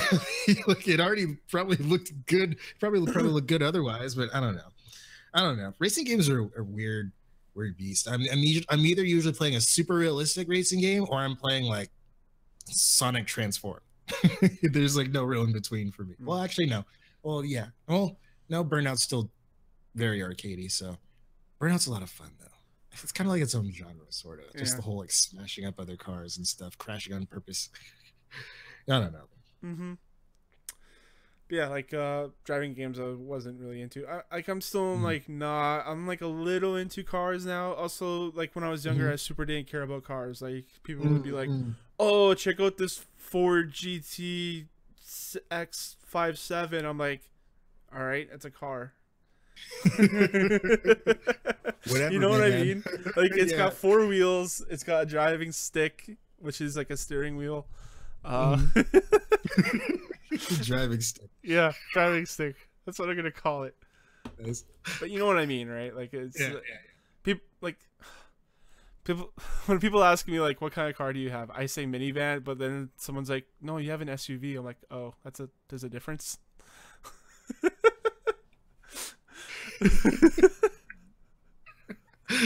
Oh, that's funny. Yeah. So there you go. There's my genres. Like everything else, I usually keep an open mind about, or I like to try playing them all. I don't have anything that I really dislike genre-wise. It's always based upon the game. Yeah. How do sports games fare with you? Because I used to love sports games. Used to get them every single year. I used to really like them. Now it's to the point to where like I can appreciate them, but it's not something. It's not really like, oh yeah, I'll go play some freaking NBA. You know, no, not really. Like whatever. Like honestly, if it's to that point, like I'd rather watch somebody else play a sports game, but at that point I'd rather just watch actual sports. Like, I can either watch somebody play this football video game, or I can actually just go somewhere, have a beer, and watch a football game. Yeah, true. I used to get the NHL games every year and just play with my cousin, like like every Friday or something. Like he would get off work for the weekend and he'd come over, and we just like play the Leafs because we love the Leafs, and you know. Nice. Yeah. I feel like not having someone with you to play games is kind of limits of what you can play. Yeah. Or it just changes the way you play them. It definitely does. Yeah. So yeah, we've been going an hour and 15 minutes, a little bit more. Nice. So let's wrap up this part of the podcast and move on into the news. Alrighty. Lo, where can the people find your stuff? You guys can find me on Twitter at Near the Hero, N3R0, THEH3R0. You can also find me on YouTube, Near the Hero with letters. And for the most part, you can find me here every week. You can assume to find me here every week, unless I've been kidnapped by love with these fine gentlemen or gentlemen. Just whoever's here at the time. There's gonna be one day where like no one else is here. You show up and it's like, oh, it's like, hello. I'm like, I don't even know how I got on this call. Just talk to myself for an hour. I don't know. I could easily do that too. Easily. Yeah, so if that's the end for you, I'll say you can find me, your host Thomas, on Twitter at CSG Thomas on Twitter. I'm there. You can follow me, but I'm not sure if I'll follow back. Yeah. You have to be cool, man. Yeah. You can also find us here at charshot.com. That's where all of our podcasts and videos live. You guys put out a 20XX video a while ago. We did. It was fun. And you can email me, thomas@charshot.com. And until then, guys, enjoy your games. Goodbye. Bye. See you later.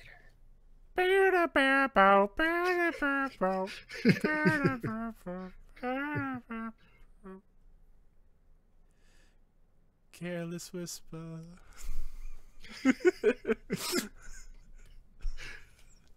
All right. You still going? I'm still going. All right, cool.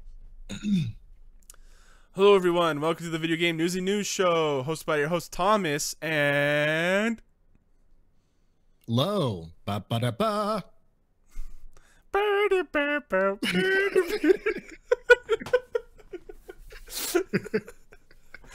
All right. That's not gonna make any sense to anyone who listens to this publicly. You guys need to catch us on Patreon in order to understand that one. Yeah, you do. Yeah, I'm gonna be reading you the news as of March 2nd, 2018. Lo, are you ready for some news? No, but go anyways. Oh, well, okay. Maybe we should just end the show then. No, go. No, I like moving forward, even though I'm not ready. That I have to be ready. Like eventually, I have to adjust. So, well, can you be ready by June 10th at 6:30 p.m. Pacific? Yes. Okay, great. Because that's when Bethesda is going to show off their pre-E3 conference. Pre-3. Yeah. Nice. Well, like everyone does the pre-E3 thing now, right? Yeah. Oh man, E3. E3's coming around again. June. Huh. It's like, yeah. That's like forever ago. We'll be there in like 4 months. Yeah. Wait, March, April, May, June. Yeah, 4 months. We'll be there sometime. Yeah, anyways, Bethesda just came out and said that they have some stuff that they're going to show. What do you think they're going to show? Honestly, I don't know. Bethesda's been really off my radar lately for some reason. Like, I'm not expecting a new Elder Scrolls because I'm just not. Maybe, I don't know, Skyrim for your toaster. Skyrim on the fridge. Oh, Skyrim for your smart fridge. They have those fridges now with the screens in them. Yeah. You can play like raid a dungeon or raid a cave or whatever before you go to get your milk for, I don't know. But I don't know, honestly. Keep it cool. Some new DLC for what's it called? Elder Scrolls Online, maybe. They've been coming out with that pretty consistently. I don't know. Yeah, there's not a whole lot to like really speculate on. Yeah. It's 2018. They could do another Doom. We'll see about that. You don't think it's too soon for another Doom? It's a little soon, but if it's gonna come out in 2019, I could possibly see this show something, like maybe just a Doom Marine helmet or something. Get people excited. I could see them just like straight up drop another Fallout thing related. I don't know. Fallout for your toaster. Yeah, maybe remake Morrowind. Although, like, I don't know if they've been adamant about that or not. Like, that they really won't do I it? don't know. I feel like it's been so long, and Morrowind is just it's more of like that kind of, like you said, the CRPG sort of experience. So I don't even know. Yeah. I don't even know if it's worth doing for them, because I know there's like mod projects out there that are trying to like redo Morrowind in the Skyrim engine, but those have been going on for years, and some of them have gone on hiatus. I don't even know if they're even going still. So I don't know. It's weird because like I don't really know a whole lot of their properties. They had Dishonored, but like it seemed like they wrapped up Dishonored with the Outsider game they made. Death of the Outsider. So yeah, there's a whole lot that's kind of just like, what are you doing? Right. No, like what are you doing? Like, no, really, like we want to know. Like, well, yeah, honestly, I don't know what to even expect from these guys. Maybe, yeah, I have no idea. No idea. Yeah, so we'll probably be covering that. We'll see if we can do a live show, talk over it. That can be fun. Yeah. Speaking of modded Bethesda games, I'm gonna bring over this news topic over here. Modders, latest restoration brings Fallout 3 into Fallout 4's engine. So they're bringing the Fallout 3 game in Fallout 4's engine. Justin talked about this a couple weeks ago. He said, I would just rather play Fallout 3 in the Fallout 4 engine. And so there's this option for you if you want to do that now. That's cool. I actually never played 3. I played New Vegas. I played quite a bit of it, but not 3.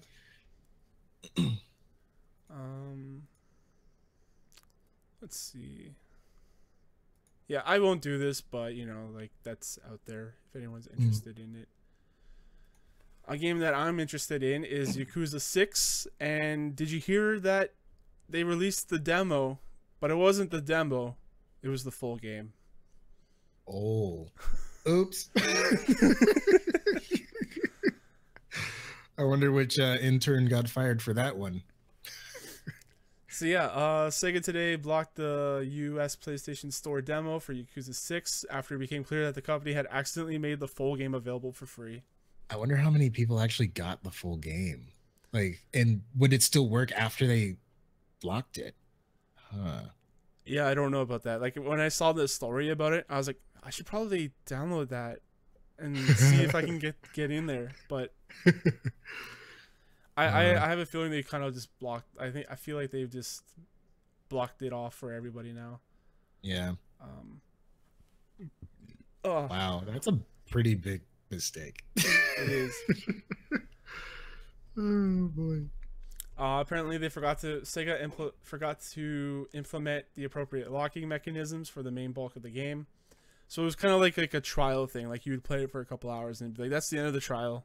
Oh, like a timed thing. Yeah. So like you basically download the whole game and then you play for a couple hours. And then if you want to buy it, you would buy basically the key to unlock it.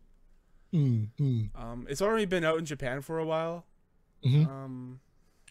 It's coming out April 17th this year. And that game is console only, right? Yeah, PlayStation 4 only. Yeah. I actually pre-ordered that that set that I showed you that comes with the glasses. Nice. Yes. So like I'm ready for some more Yakuza in my life. Those glasses are pretty awesome. Yeah, they're pretty badass. Like I normally don't ever pre-order things, but like Japan does a really cool job with their pre-orders, I think. Yeah. They always have some weird shit in there. That US pre-order bonuses, not the business. Yeah. I don't know if you know about this, but there's wrestlers in Yakuza 6, all from New Japan Wrestling. Oh, interesting. So there's like a dude named Okada. And are they actually voice acting? I don't know. I think I want to say yes, but I'm not entirely sure. I like that. But there's a guy named Okada. He's like the Rainmaker, and basically his whole gimmick is that he's super rich. So, and he makes like fake money fall from the sky. Yeah, in the arena. And so like awesome. In the game, there's like instances where he just like folds out his hands in his jacket, and like money just flashes out. Just on hand all the time. Yep.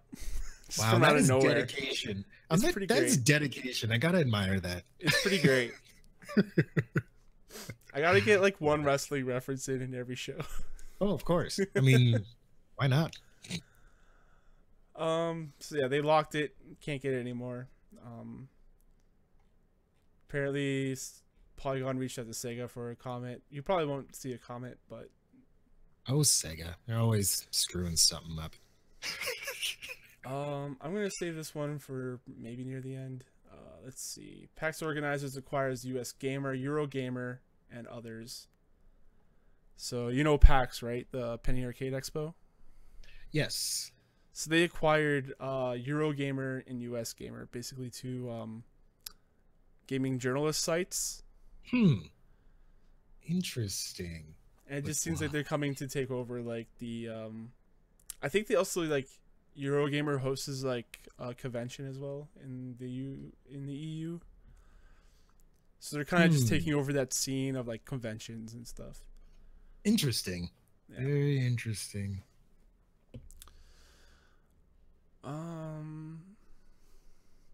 Yeah, so I don't know. It seems like a big move in like the financial stages of things. Yeah. I am always never sure how to feel about like mergers and acquisitions and stuff like that. It either means, I don't know, I feel like it means like one or two things. Either like one company's like really just sucking ass and just needs to get bailed out, or it's just like, hey, you want to work together? Oh, sure. Or, you know, I don't know. This kind of seems just more like a, I guess, an acquisition sort of thing. Just more of like, they're just kind of trying to. They said here that this is going to help out like the sites like US Gamer and Eurogamer to like meet up with their fans and stuff. So, interesting. Okay. Like meeting up at convention places, they'd probably be able to get a booth and all that kind of stuff. So maybe that would be helpful. Expanding the reach, as it were. Yeah. Did you ever play the game Papers, Please? No, but I've heard lots about it. Isn't there a movie? Yes, there is a movie. It is out now. Oh. It's a 10-minute short film, and it's available for free on Steam. Oh, I'll have to check it out. Yeah, I haven't seen it yet, but I think I have it downloaded. Huh. I've only watched one other thing on Steam, and that's Kung Fury. Hacker Man. Right? I'm about to hack time. I'll check that out for sure. Yeah, so I'm going to check that out. Let's see what else we have here. Warcraft 3. What's your favorite Warcraft game? Never played a Warcraft. I played World of Warcraft. Actually, no. I played the original Warcraft when I was like 9. I didn't know what the hell was going on. I'm like, what is this? Why is my mouse been replaced with a chopped off orc hand? I don't understand what this is. Why can't I make this person move? I have to click the, I haven't played any Warcraft really. Just a little bit of the first one, and then maybe StarCraft, and then I'm not really big into RTSs. I just can't. I'd love to, but I can't. It's been a very, very long time since I played Warcraft 1 or 2 or 3. But out of those 3, I liked Warcraft 3 the most. It was just because like there was like hero characters and a little bit more story to it, and it kind of like fleshed out Warcraft. And so when they went to World of Warcraft, and I'm not an MMO guy, which is another one of those genre things that we talked about earlier. I didn't bring it up then, but like MMOs I can't really get into. It's just like a lot of time, and I just don't see. I don't want to say I don't see the benefit, but I just don't see myself playing a game for more than 50 hours or 60 hours. Right. And MMOs require like hundreds, so lots. Yeah. Yeah. But yeah, like Warcraft 3 got an update. That's cool. It's been a very long time since 2002 apparently. Huh. It offers 16:9 support now, and has map. Just they updated the map pools apparently. The last time they did this was with StarCraft. So people are kind of expecting a StarCraft or not StarCraft, a Warcraft 3 remake. Yeah. Yeah. Cool. Warcraft 3. Isn't Dota 2 that's based off of like a Warcraft 3 mod, right? Or something? Yeah, the first Dota was a Warcraft 3 mod. Ah, okay. Yeah, Yeah. yeah. Interesting how stuff like that develops from Yeah, and you weird. can really see like the defense of the agents, like the Dota stuff in Warcraft 3. Cuz Hmm. I never knew anything about all that stuff until like years later, right? Yeah, So I'm like, yeah. "Oh, yeah, okay. That's right."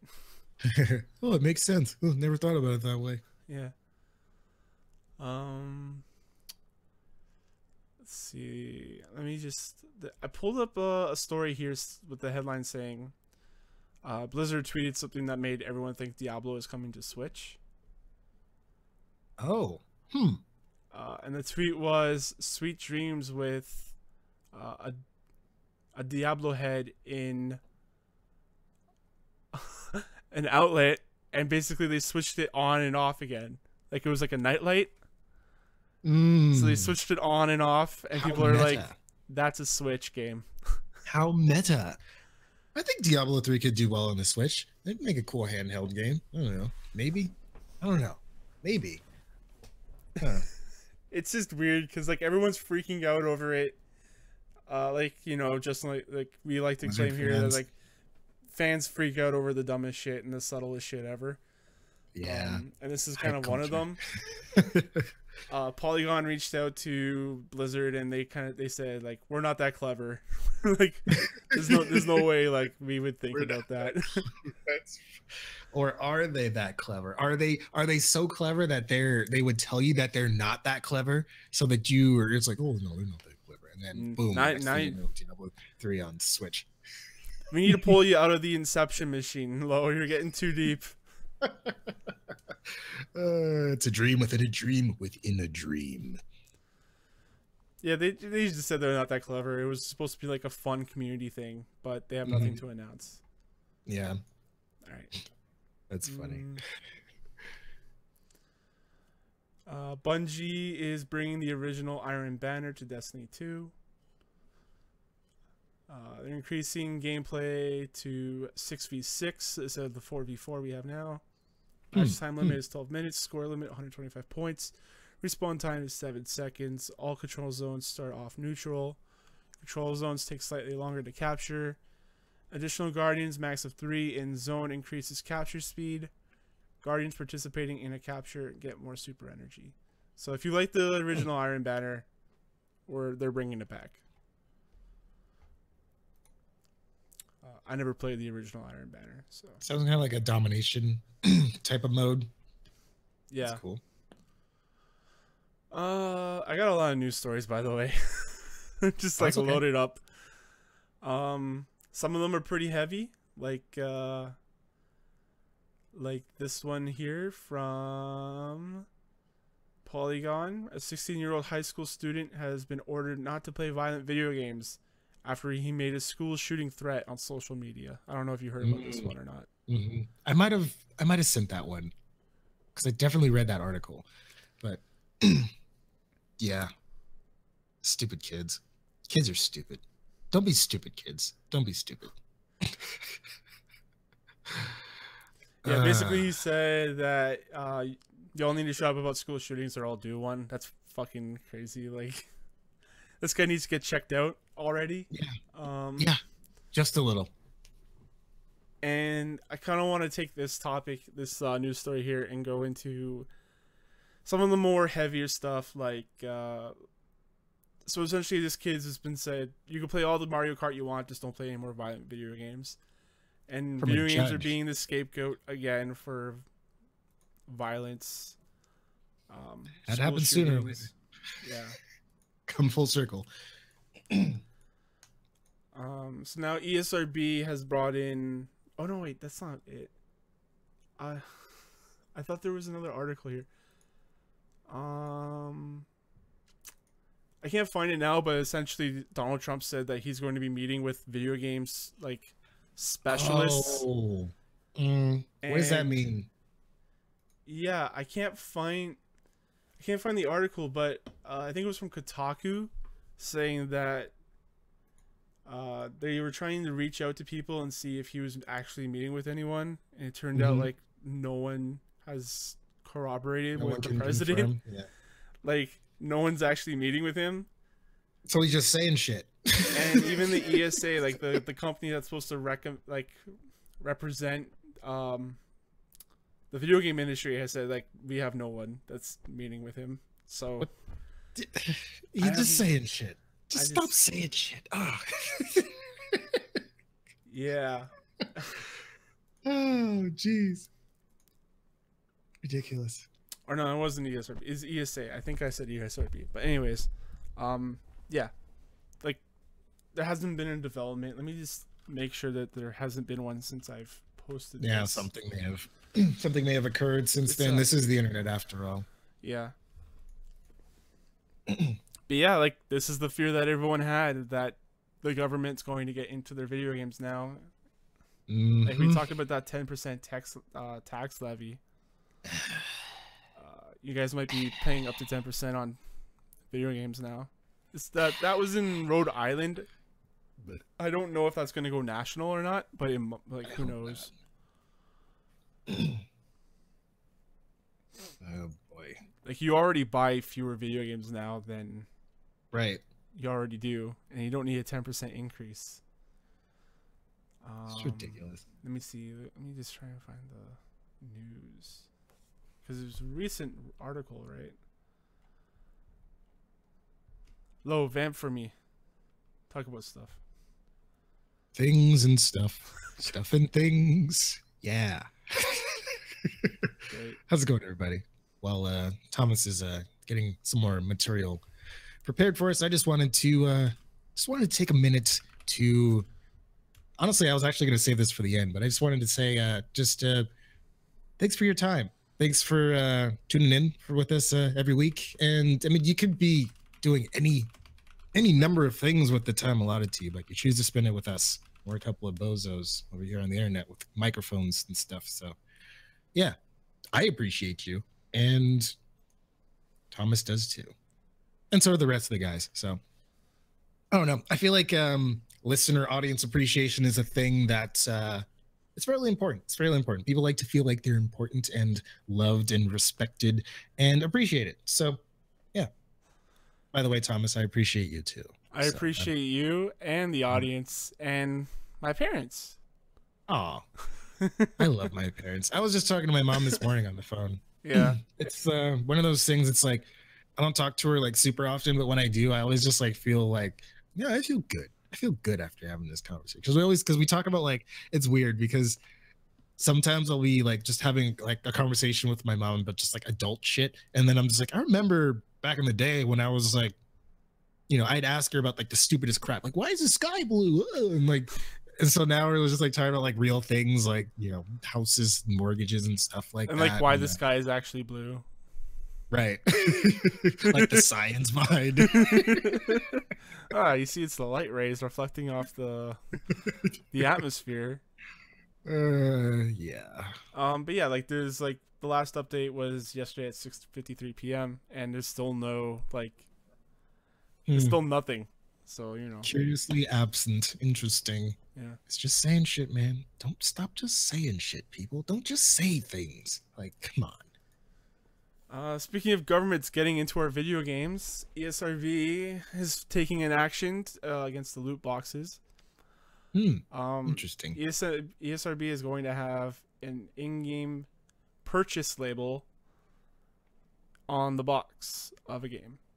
Huh. So, what do you think about that? Yeah, cool, I guess. Like, does it matter? Does it matter? It has a sticker now. Does that change anything? No, I don't think it's gonna change anything because there's still people out there. They're gonna be like. It's funny because whenever the topic of loot boxes or microtransactions comes up, people are just like, well, just don't buy them and just whatever. But then you get games where it's like the progression is damn near tied to loot boxes and microtransactions and shit. So it's just like, I don't know. Is telling people that these microtransactions are going to be in this game, is that really going to make a difference? Is it going to be like, oh, I'm not going to buy this game now? Or are you going to get that person who just has to have that that next Star Wars game. We just got to have that next Battlefront game. It's like, oh no, I'm gonna get this anyways. I don't have to buy these microtransactions. And they end up spending money on the microtransactions anyways. It was all just so I don't know. And then the whole thing with loot boxes and just microtransactions, it's a weird freaking subject, and it's a weird thing. And I'm honestly like, I'm not a huge fan of microtransactions, but as long as you're not incredibly invasive or like interfere with the gameplay experience, like whatever, fine. But I don't know, like slapping a label on a box saying that there's in-game purchases is okay, cool, whatever. It's just another label for the parents to not read before they buy the game for their freaking kids.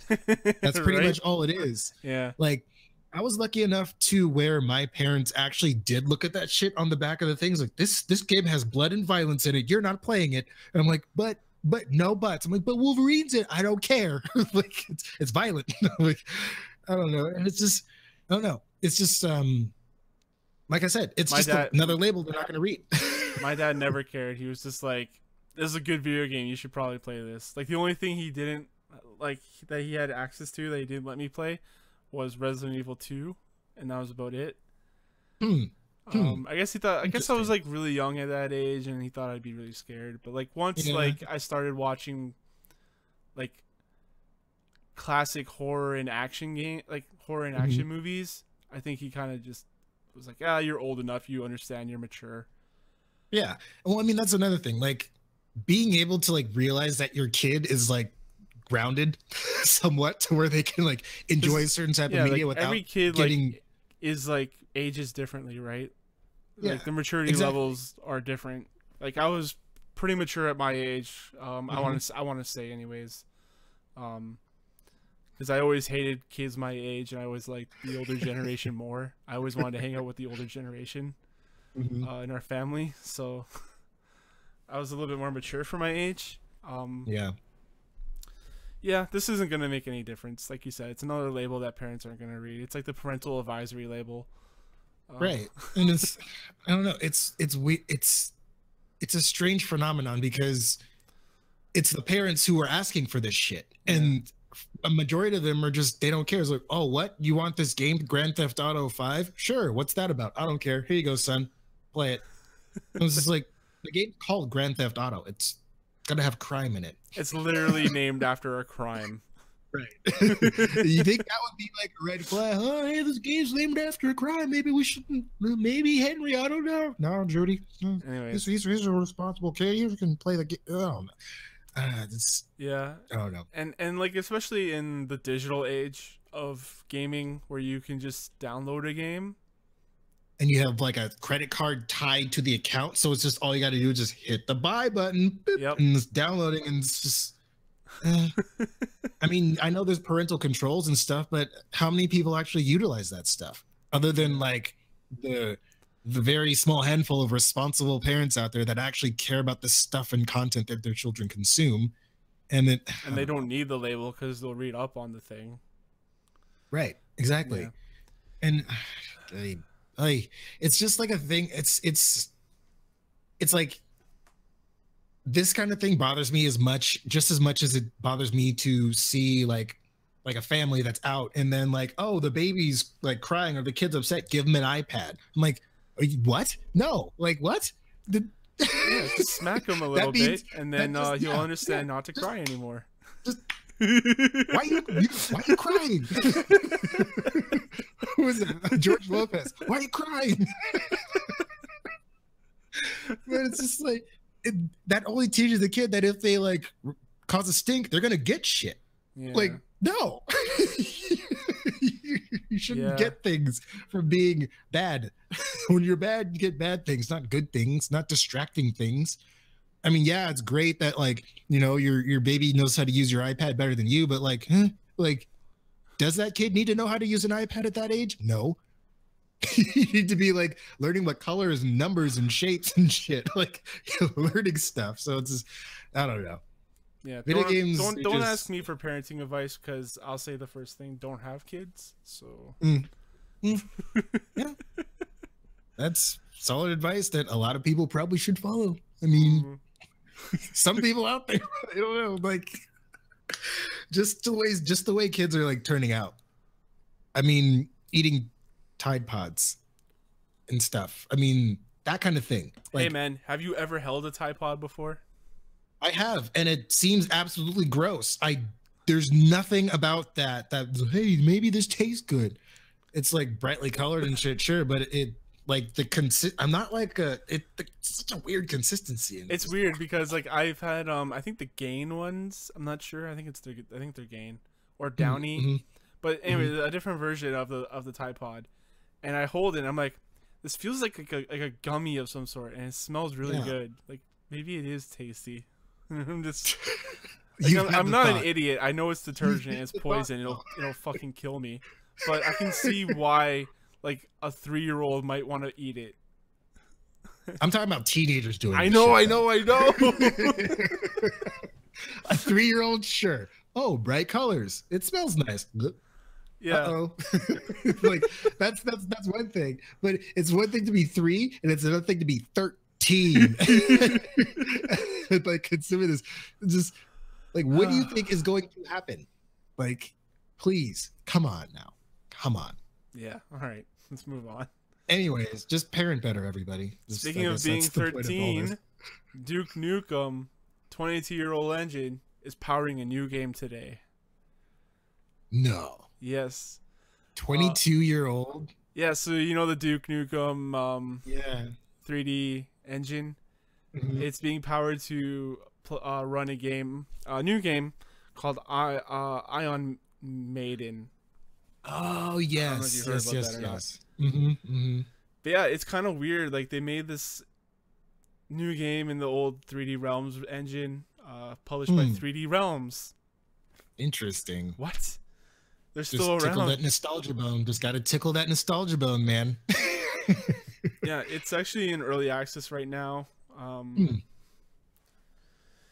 looked at it a little bit before we came on here, and it looks like a 3D Realms game, you know, with the that old engine style, but like the guns are like really higher res, and the textures are like really higher res, but the walls and the road, like the floor is like that weird grimy texture. It's just like something weird to see in 2018. Yeah, it's weird because I've been hearing a lot of people singing its praises already, and I'm like, is this game like really that much of a masterpiece that, like, why don't you just go and play like Wolfenstein or Doom or one of those actual like games in that style, you know? Like, I don't know. Like, it's, I don't know. Like I said, nostalgia bone. Just gotta tickle that nostalgia bone, man. Yeah, I just like that there's like this weird arc from the past that has made it to today, and someone, so I was like, yeah, I'll try making a game out of this weird old engine. Anyways, yeah, cool. It'd be kind of interesting if it started a trend. It's like, oh well, maybe like we should go back to the Unreal Gold engine and make like a game. I don't know. That'd be kind of interesting. Maybe not. I don't know. Like, it's not. It's like one of those things where like I think about it, I'm like, oh, maybe, but then like the thoughts like out of my head. I think it's cool to see, but I don't think I'd buy anything. Like I'm probably not gonna buy this game unless it's $5. It's selling for like 20, I think now. Yeah. 20 bucks. No, that's a little much. Yeah. Right. We'll see what happens with that. Did you put the story in about Blackout Club? That was that me? I think maybe. I don't remember. PC Games End, Blackout Club. That's that one co-op horror survival game, right? Yeah, 4-player co-op horror game. Yeah, that was me. Yeah. That game looked pretty interesting. I don't think there was too much. It didn't talk too much about it, but it was basically like the premise of it is like you're like this group of meddling kids or whatever, and like you just they were like blacking out, like, and then they would like wake up in weird places and things like that, and they like weird shit happens, and so it's like, I guess like the object of the game is to like document like what happens, and like it's just like this kind of like sort of like unraveling sort of co-op mystery sort of thing. I don't know if there's like ways to actually defend yourself or whatever, but there's like you're supposed to like get stuff on footage. It kind of seems like a co-op sort of Outlasts sort of vibe, maybe a little bit. I don't know, but I don't know. It's kind of like Left 4 Dead Outlasty, but it seemed kind of interesting. Just the whole premise of like, instead of like trying to fend off zombies or like fight monsters or whatever, like let's just figure out like what's happening to people and what's happening to like you, the characters and stuff like that, and what's going on around you. But the Blackout Club follows a group of teens who band together after learning they've been temporarily losing consciousness, waking up in strange places with no memory of what they have done. Mm-hmm. When they try to tell people about it, no one believes them, so you'll need to do as player. Wait, what? No one believes them, so what you'll need to do as players is get evidence of this strange behavior on camera. Sounds neat. Sounds like a playable version of what is it now? Stranger Things or something? Yeah. Sounds neat. I don't know. I'm something can pull it off. I'd like to see some more info as it develops, because it seems like an interesting premise as far as like the whole co-op thing goes. Yeah.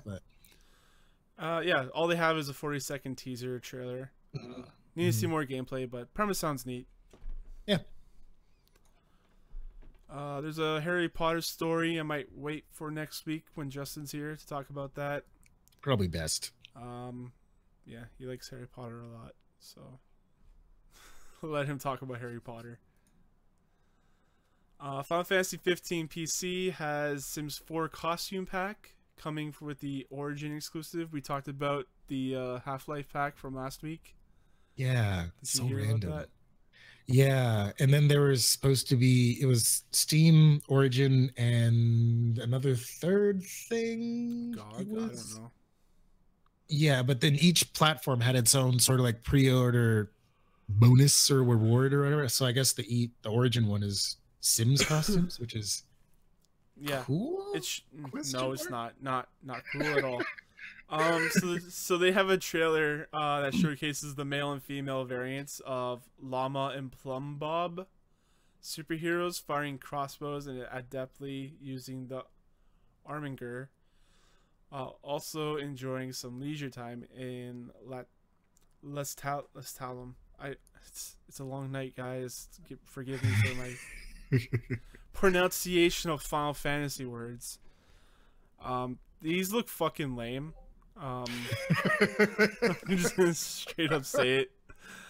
Like the Half-Life 2 thing was like, okay, kind of cool. Like I get it. It was cool and awkward, but this is just lame. They look like Power Rangers almost. Oh boy. Like not even as cool as Power Rangers. Like the costumes are all. They look like.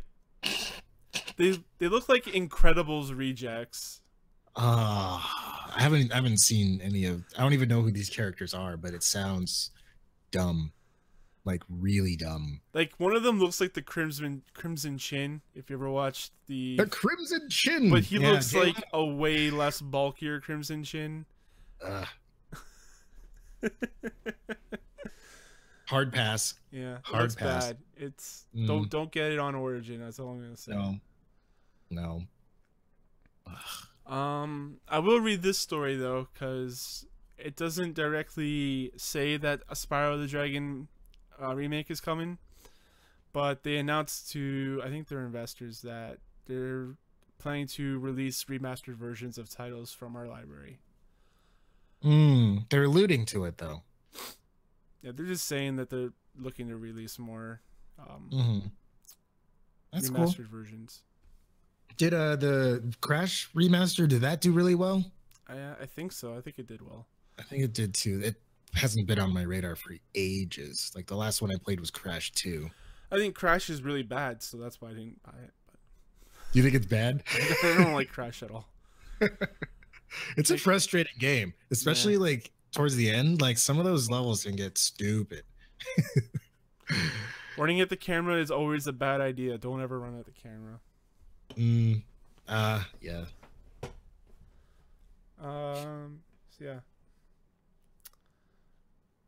I was actually going to make a joke if Justin was here and say Activision is looking to remake some of their titles from their library of IP, and it might be Pitfall. And make him mad, but I'm way too tired to make a coherent joke. He's not really here. Not like huh? Does he not like Pitfall? I think he actually likes Pitfall, but he likes Spyro a lot. So. Oh, okay. I don't know. We'll see. Well, when he listens to the show and comes on, he's like, "What the fuck are you guys doing?" Like, Thomas is out of his fucking mind. Lois just agreeing with him. Because he's a madman. Didn't they already? They remastered, not remastered, but they redid Pitfall at some point. Yeah, for PlayStation. Really 2. cool animations and stuff. I never played it, but whatever. I played like a demo of it. It seemed pretty cool. Did you ever play Brawlhalla? Yeah, I actually played. That was like when I first got into PC game. That was like, I spent all my money on the actual PC, so I'm like, cool. So like, let's find some free games, dude. So then I picked up Brawlhalla, and yeah, I played it quite a bit, honestly, early on, and then I just kind of fell off for one reason or another. But... Are you excited that Ubisoft has acquired the dev that made Brawlhalla? No. Blue Mammoth Games. No, I'm not excited for that at all. Why not? Because it's Ubisoft. So? Because they're gonna mess it up. They're gonna ruin it. By doing what? I don't know. Putting rabbits in it? Yeah. Putting Rayman in it? Yeah. Actually, Rayman might actually fit in that. That actually might make a little bit of sense. I won't be mad if they put Rayman in there, but actually, you know, the game already has microtransactions and shit in it, so it's like, how, like, what can they really do? Yeah, like I feel like if anything, already it's probably yeah. If anything, I feel like it's I mean, I don't feel like the microtransactions are necessarily like invasive or anything like that. There's just like the different characters and shit. And well, to be fair, when we played it, it was like absolutely free. Like they were just giving out codes for it. And then they were like free early on. And then like, well, they need to get $1. They need to find some way to get some kind of money from it. Cause it's true. But yeah, like it's not an appetizing way to do the free to play model. Just giving you like one character at a time. Yeah. But yeah, there's not a whole lot of news other than that they acquired Blue Mammoth Games.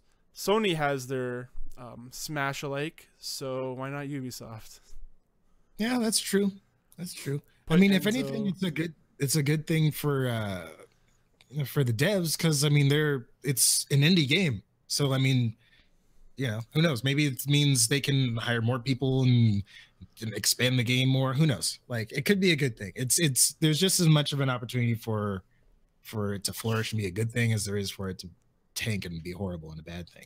Maybe, I don't know. Maybe we'll see a Ezio type of character in the game if there already isn't one. Who knows? I don't know. That could be neat. I don't know. Honestly, I don't really play Brawlhalla that much anymore. Yeah, same. Yeah, it just felt like it just felt really samey after all. Like the movesets are just too similar. And there wasn't really too much diversity with the character. I don't know if it's changed since then, but I don't know. Yeah. This was completed on March 1st and is expected to immediately accretive to Ubisoft's earnings. So I assume they were looking for studios to buy at the end of their quarter just to make themselves look better. Yeah. And I guess they thought Blue Mammoth Games was a good fit. Good for you, Blue Mammoth. Good on you. That's also really what you want to do, right? Is either become so big that you like that you can buy studios, or you just become attractive enough to get bought by a studio. Yeah, sounds like that's a major goal. That's like an accomplishment for them, for sure. Yeah. And you know, Ubisoft was looking for something to buy, so it's just, I don't know. Ubisoft is like, I'm always really skeptical whenever I hear like Ubisoft. I'm like, Ubisoft, what are they up to now?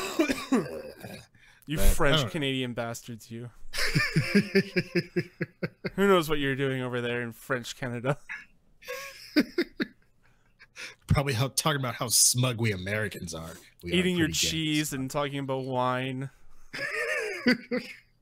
in French. In French. Yeah.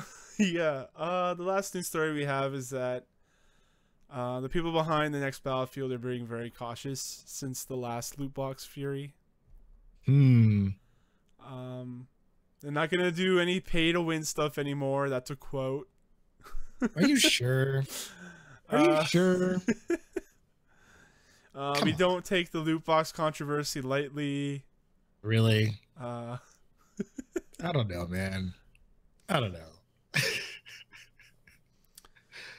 I don't know. Like, it's a very long article by Jason Schreier. Super awesome guy in the industry.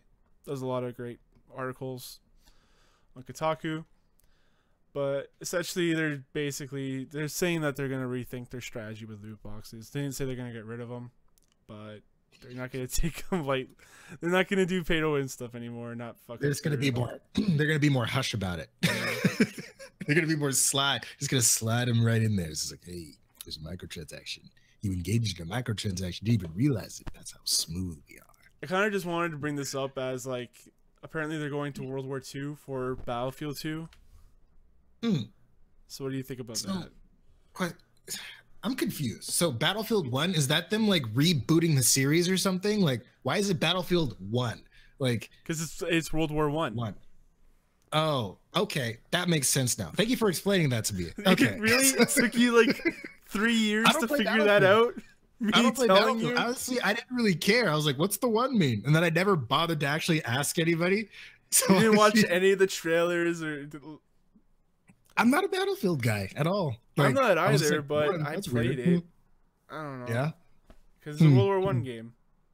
Okay. Anyways. I don't know why I didn't think of that before, but it does make sense now. I'm absent-minded, y'all. This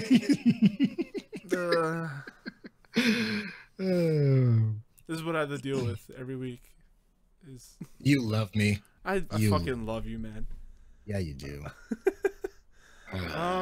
Yeah, so Battlefield, I don't know if it's gonna be called Battlefield 2 or not.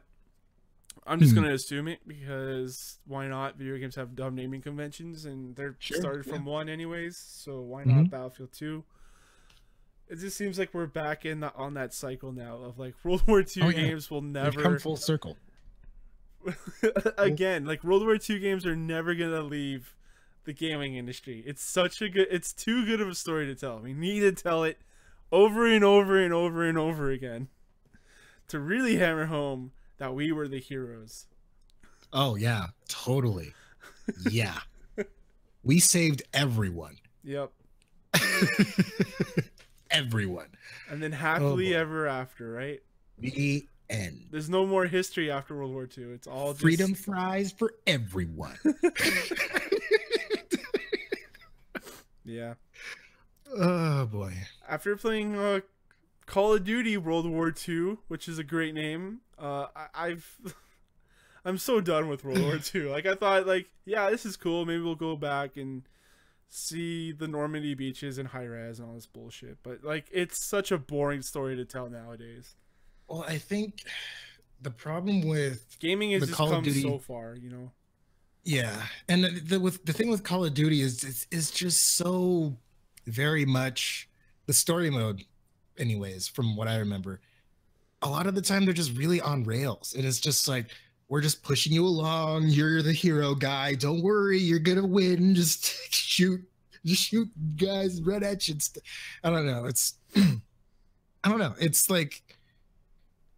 like they play it safe almost with like some of their campaigns. Cause like I started losing interest in Call of Duty around Modern Warfare, honestly 2. I bought Modern Warfare 3 just out of like obligation. I'm like, well, I played the first 2. I gotta finish this. I gotta find out what happens. I'm just gonna say at the end of Modern Warfare 3, you're a gigantic what do they call them? I can't remember. They're like giant suits with like chain guns on them. Juggernaut. And you just mow down people, and it's pretty great. That was pretty cool. Like the last scene, the last level, it was, I would have to say like that made up for anything negative I would have had to say about it. He lit up a cigar at the end too. I had a positive experience with 3. I know a lot of people hated 3, but I liked it. 3, I was kind of like, but for the most part, like I enjoyed it.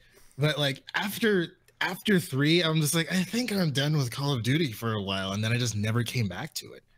Like, I don't know. Anyway, He's like, hey, Advanced Warfare. I'm like, I don't care. Hey, Ghost, I don't care. Hey, Black Ops, I still don't care. yeah, this was what I was getting at like last week with Justin. Like, Call of Duty seems like they're still up there. They're still like the WrestleMania event of the year for video games. But they're kind of still like they're stifling like every year. It's always a little bit lesser than before. Yeah, this year might have been a little bit different because a lot of people didn't like Infinity Warfare.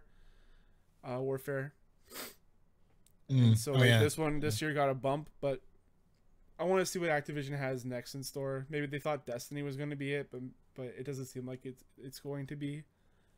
So I like to see them come up with something new. But yeah.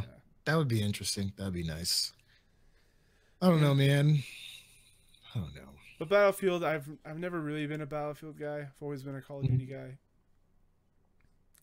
Yeah, same.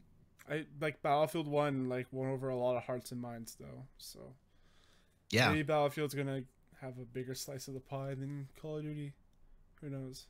I think it's possible. They've always been kind of like, it's always like, I feel like you were either like a Battlefield guy or you were like a Call of Duty guy. Like, rarely have I seen like, oh, I play both, because like, I don't know, like, I've just never really ever heard people who like legitimately like really like both.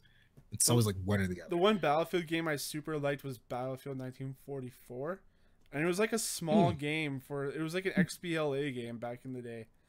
Really? And it had like maybe 3 or 4 maps. But the whole point about it was that it was like the Frostbite engine, and this was like the early days of that, where destruction was like kind of new.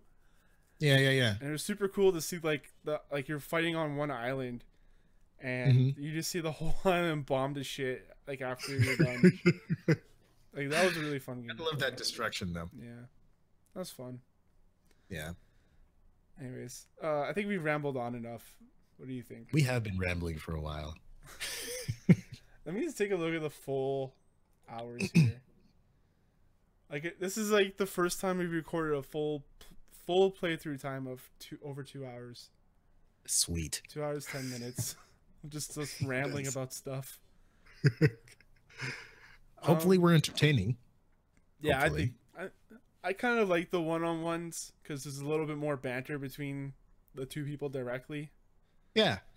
3 people, it gets a little iffy because, you know, it's the internet, so there's a bit of a delay, and we don't want to talk over each other, so. Anyways, Lo, where can the people find your stuff? You guys can find me on Twitter at Nero the Hero, N3R0, THEH3R0. You can also find me on YouTube, Nero the Hero, all with letters. And you can find me here every week, for the most part, with these fine gentlemen, or gentlemen, or the other Charge Shot boys. And you can find me, your host Thomas, on Twitter at CSJ Thomas on Twitter. You can also find me at chargeshot.com. You can also find me at Thomas at chargeshot.com. We have a Twitter account for The Charge Shot. That's the handle, at The Charge Shot. Don't forget the. It's very important. Yeah. Yeah. You just get some other asshole who's not giving up the account. So give us your screen name. Put him on blast. We're calling you out. Anyways, guys, hope you enjoyed the show. If you did, come check us out on patreon.com/chargeshot. There you can give us $1 a month and you get the shows early. Don't have to wait for them.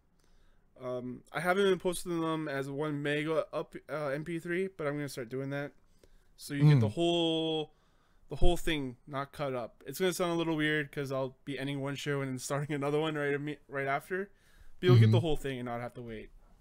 Nice. So until then, guys, enjoy your games. Bye, everyone. I love you. Yeah, 2 hours 10 minutes. Holy crap, dude. Good thing we started early. And we started early. 58. Yeah, it feels like this stuff flies by when it's just 2 people. It really does. Weird how that happens. Yeah. We're coming up on 60. What is this, 59? Yeah. Oh, holy crap. When we did the first 30 minutes, I don't remember anything about that. I think honestly we're talking about notifications for a good 5 to 10 minutes at least. And like how neither of us like notifications. Like, and then I'm like, are we really talking about? Nope. Yeah, we are. Cool. I mean, I really don't like notifications, so I can talk about how much I don't like them. So whatever. I'm not complaining. Gives me something to talk about. So yeah, I figure like opening it up as like a general show as well as gaming helps. Yeah, definitely. Because there's stuff I want to talk about, but I don't get to talk about them. Yeah, I like the general like life stuff. That way, it's just not all gaming and whatnot. I mean, obviously that's what a lot of people come here for, but at the same time, they come here to listen to us talk about games and shit. So yeah, I our mean, personalities. Yeah. All right. I saved that. I'm gonna save it again. Just for good measure. Yep. Ultimately saving. That's how I do it too.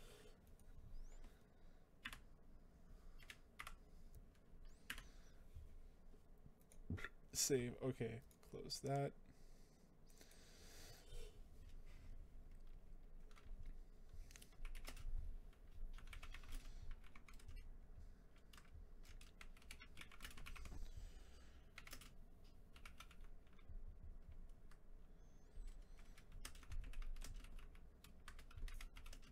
There we go.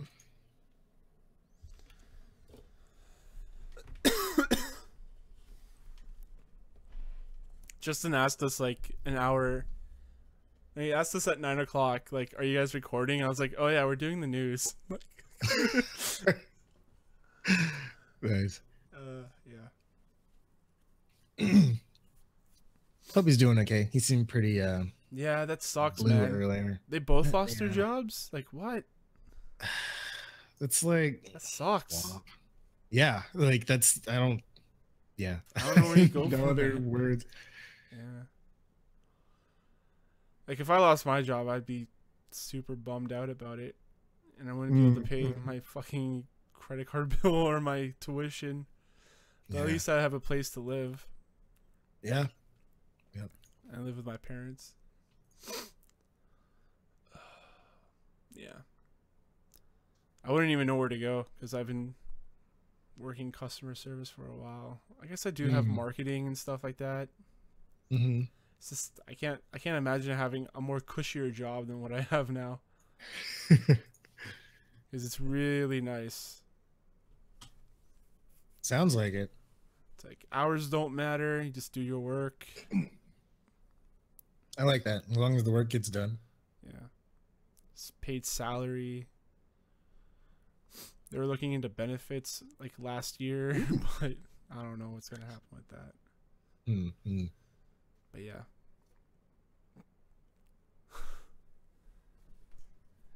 What are you up to tonight? What am I up to tonight? I was thinking of drawing some stuff. I need to finish that drawing of Ben. I need to do the line work, which is kind of boring, but at the same time, like once I don't know, like whenever it comes to drawing, like I don't draw like several days in a row because I gotta like take like a break, otherwise I get burnt out. Yeah. So it's like once I start, then I like get into it. Then I'm like, oh, cool. Yeah. This is awesome. Yeah. Next thing I know, it's like 2 hours later and I'm like, oh, cool. The drawing's done.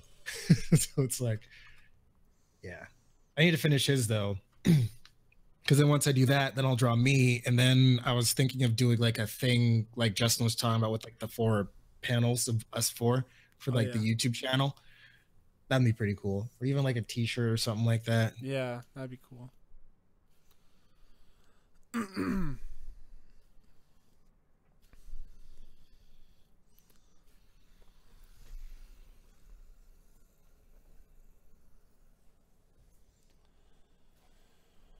All right, I think I'm gonna go lay down for a bit.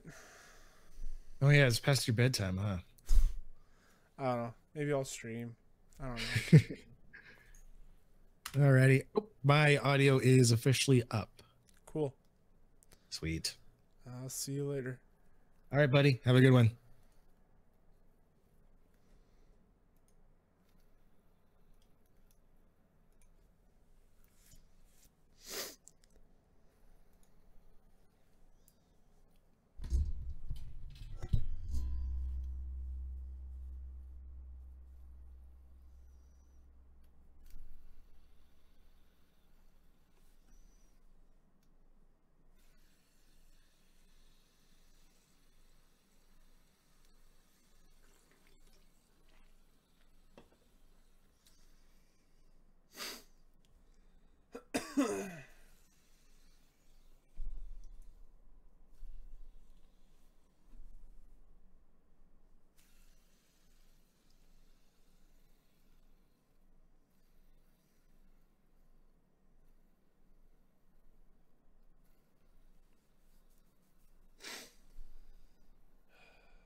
That's too good.